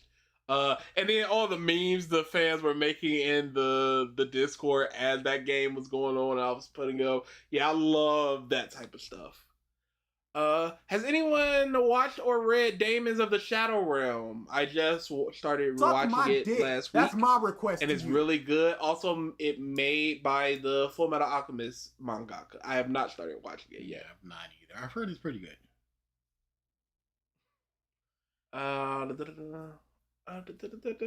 Rank the Smash games. They're very difficult to do because I haven't played them since they essentially came out, so I don't know how a melee feels versus a brawl. Mm-hmm. Ultimate is going to be my number 1. Probably Smash 1, and then Melee Brawl 4. I was right. I would put Brawl at the bottom, because I hated the tripping mechanic. I understand. I hated it. But yeah, that's pretty solid list. Yeah, I would need to play all of them just to get a feel from floatiness versus weightiness. You can only tell by what you felt at the time playing. And legitimately, we were 9 years old when Smash 1 came out. Have you read the series The Greatest Real Estate Developer? People tell me to read it all the time. It is on the list. I just have not started it. Why are y'all not caught up in New Age Exorcist? Because I have not had the time. When we were doing the rankings of the currently running shonen, that was pretty low on the list, and I believe I rated it as a will not continue. Yeah, there's there's a lot of currently running shonen. Like, I'm not caught up in Kagurabachi, and apparently that's very good. It just is what it is. I'm not caught up in Sakamoto Days anymore. I'm like 30 chapters behind in that because I hated the way the current arc was going, so I didn't read like 3 weeks, and then that 3 weeks turned into 30 weeks. Let me see if I can find my thoughts on that. Will you be watching the 1,000-Year Blood War anime since it's ending this year? Apologies for asking the second question. Again, ask as many you want. Yes, I will be watching the 1,000-Year Blood War. I don't know if I'll be watching it this year, but I will be watching it at some point. Yeah, if he's gonna add stuff and flesh some stuff out, that seems like it would need to be required viewing. When we do videos about it and people talk about the 1,000-Year Blood War and Bleach and all that, they're gonna use that new information. So I feel like we're gonna need that. Yep. DA, BG, wrong order. GTA 6 in 2026 or 2029. It's going to come out this year. Wasn't it just announced? I think it was announced for November. But it's been announced for dates before, and they delayed it. But they're taking pre-orders now. So I very much... It says it's scheduled for release on November. No. There is a release date, but it's had release dates below before. It seems pretty sad. So it might get pushed back, but it's not gonna get pushed back 3 years. That's an insane. If you're saying if the PC comes out by 2029, I don't know about that one. But I think it does come out this year. I think it's gonna be. I think people are gonna rate it fairly lowly because they're gonna have base model PlayStation and Xboxes as opposed to like the Pro PS6 or PS5 Pro or the Xbox Series X. I think they're gonna recognize fairly quickly that their system cannot perform well with this game. You're gonna be looking at 30 frames per second at max. I think once the PC version comes out, people are gonna be much more receptive to it. I think because it's GTA, a lot of people are gonna jump in, off rip, and just be like, "This is great," even if it's not necessarily great in the beginning. Favorite art. I had one note for New A's Exorcist. Pretty good. Nothing is catching me other than New A. I may keep up with it. Yeah. That was my one note. I disagree with that. Favorite arc in Boruto so far? Oh, dude, there's so many. There's the I have not read the Blue Vortex yet. Also, and who could forget Chakra Trees? How about that? the dude that was like, "I'm gonna eat you, Boruto," the little rich kid. That's fine. Remember that we did it for them. We literally did it because reasons. If you asked me to name a third new character in Boruto, you don't remember? I'm gonna eat you, Boruto. That was pretty good. Kind of random, but ever liked Beyblade series or toys? Never been a fan of the series. I've always liked the toys, even though I've never had anybody to play with. But I've always enjoyed watching people play Beyblade. I was very tribal as a little kid in terms of things like that. So I was just like, it's too deep in the realm of Yu-Gi-Oh! In terms of competitive kids doing a thing, and there's big dragons coming out. I got my Yu-Gi-Oh! Why do I need something else? So I never really. Favorite genre of video game? Horror. I'm a big horror man. JRPG. JRPG is strong. Turn-based. JRPG. DA, do you know where Fillion is? I do not. She is not my brand of VTuber. I do not like her. I have a very weird taste in terms of VTubers. A lot of the ones I like are in a niche of boring. They are boring, nothing VTubers. They don't yell. They don't have any super gimmicks. But there's just sort of like, it is just, here is super entertaining, nothing boring, and then like there's a tier below where I'm just like, I'm not touching that. But you gotta fit into interesting. It's not interesting. But this boring, I'm just gonna play a game and have some fun. That is my number one niche right now with my VTubers. But then you got your Chibi Doku's at the top where she's like just like always on TN, super entertaining, but stuff like that. But Lulu Suzuhara, 100% in there, always, forever. Lulu Suzuhara.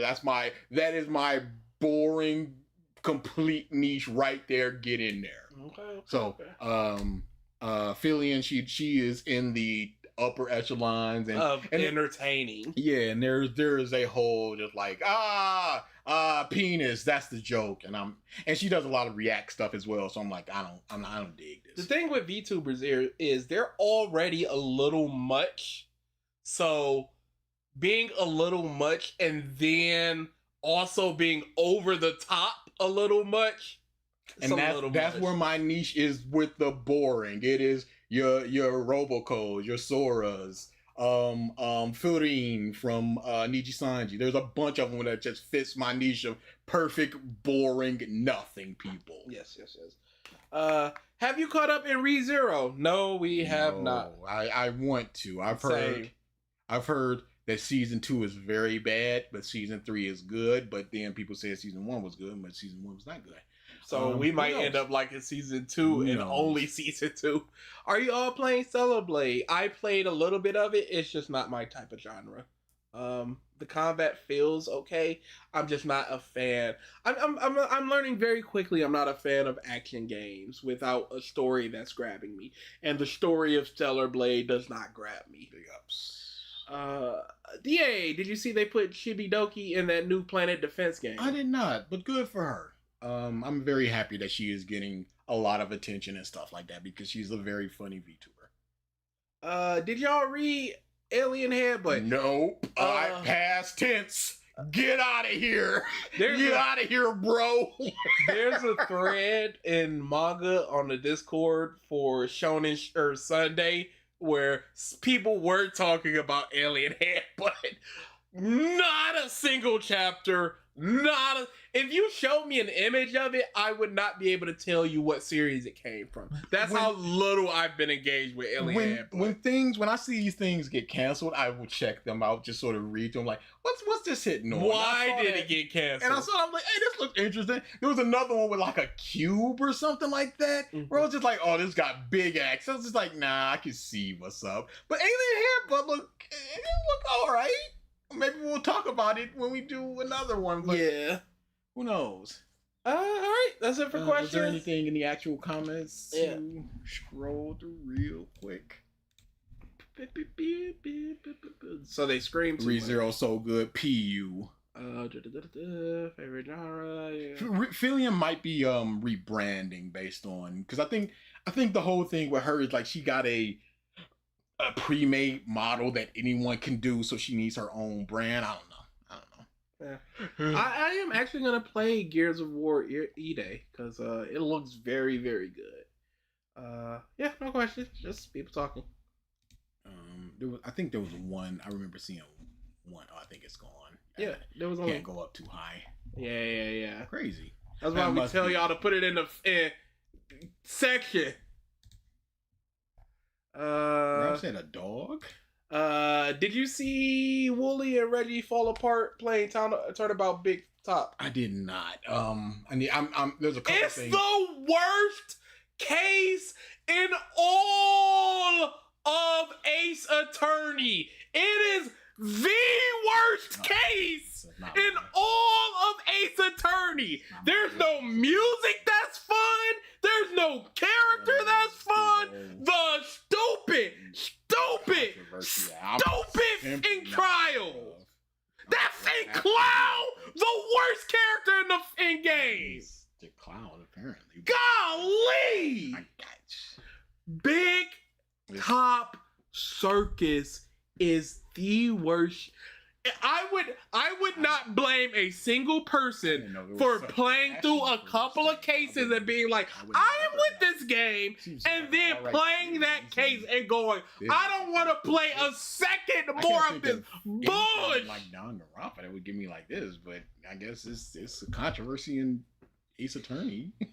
Big ups. Oh, I could definitely hit some gears. Y'all are gonna be holding my hand through it. Y'all are gonna be carrying your boy. At But I'll Norval definitely says, play some of it. the Japanese love it. Disgusting.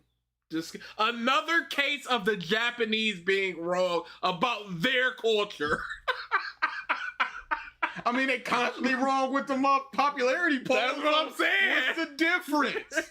Then the Americans stinking up the joint anyway. So it don't matter anyway. Everybody's wrong except for me. I don't see how anybody rocks with Turnabout Big Top. The worst case. Yeah, like I said, I can run No, that. because I don't give a fuck. It's cartoons. We just talked about ReZero. We are not caught up in it. Current Boruto versus Teen SO6P Naruto. Who y'all got winning? You know the answer to that. We ain't even got to say it.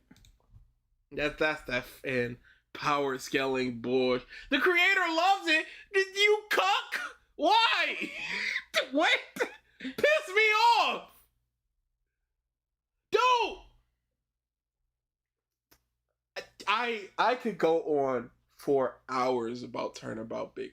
And I recently replayed the Ace Attorney games, and once that hit, I went, oh my god, I do not want to be here. There's no other case I feel like that for.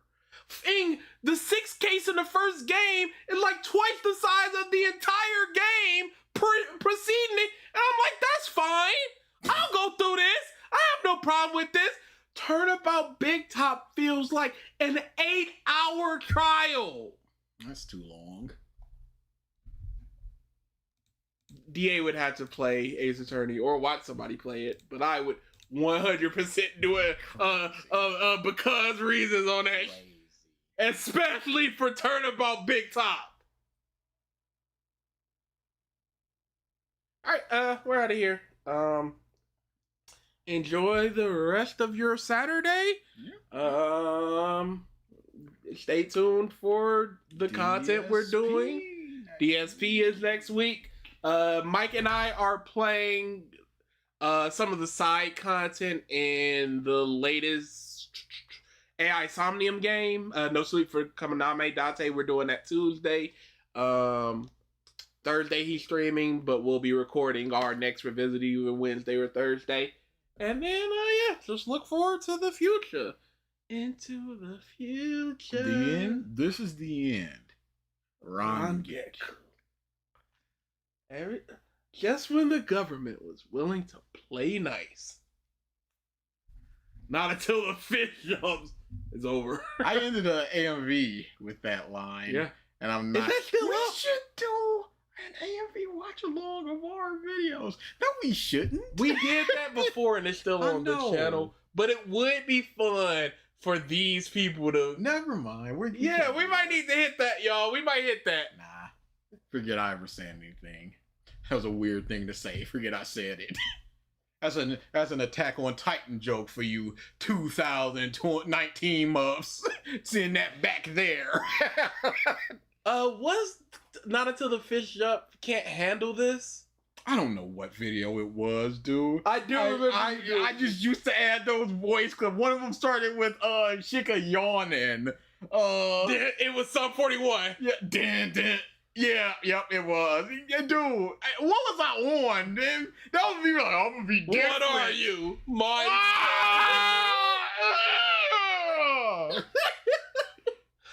I will never forget us watching the AOV. But it was like a dream. What was it all a dream? What was that? Wait, that was a dream? Was it all a dream?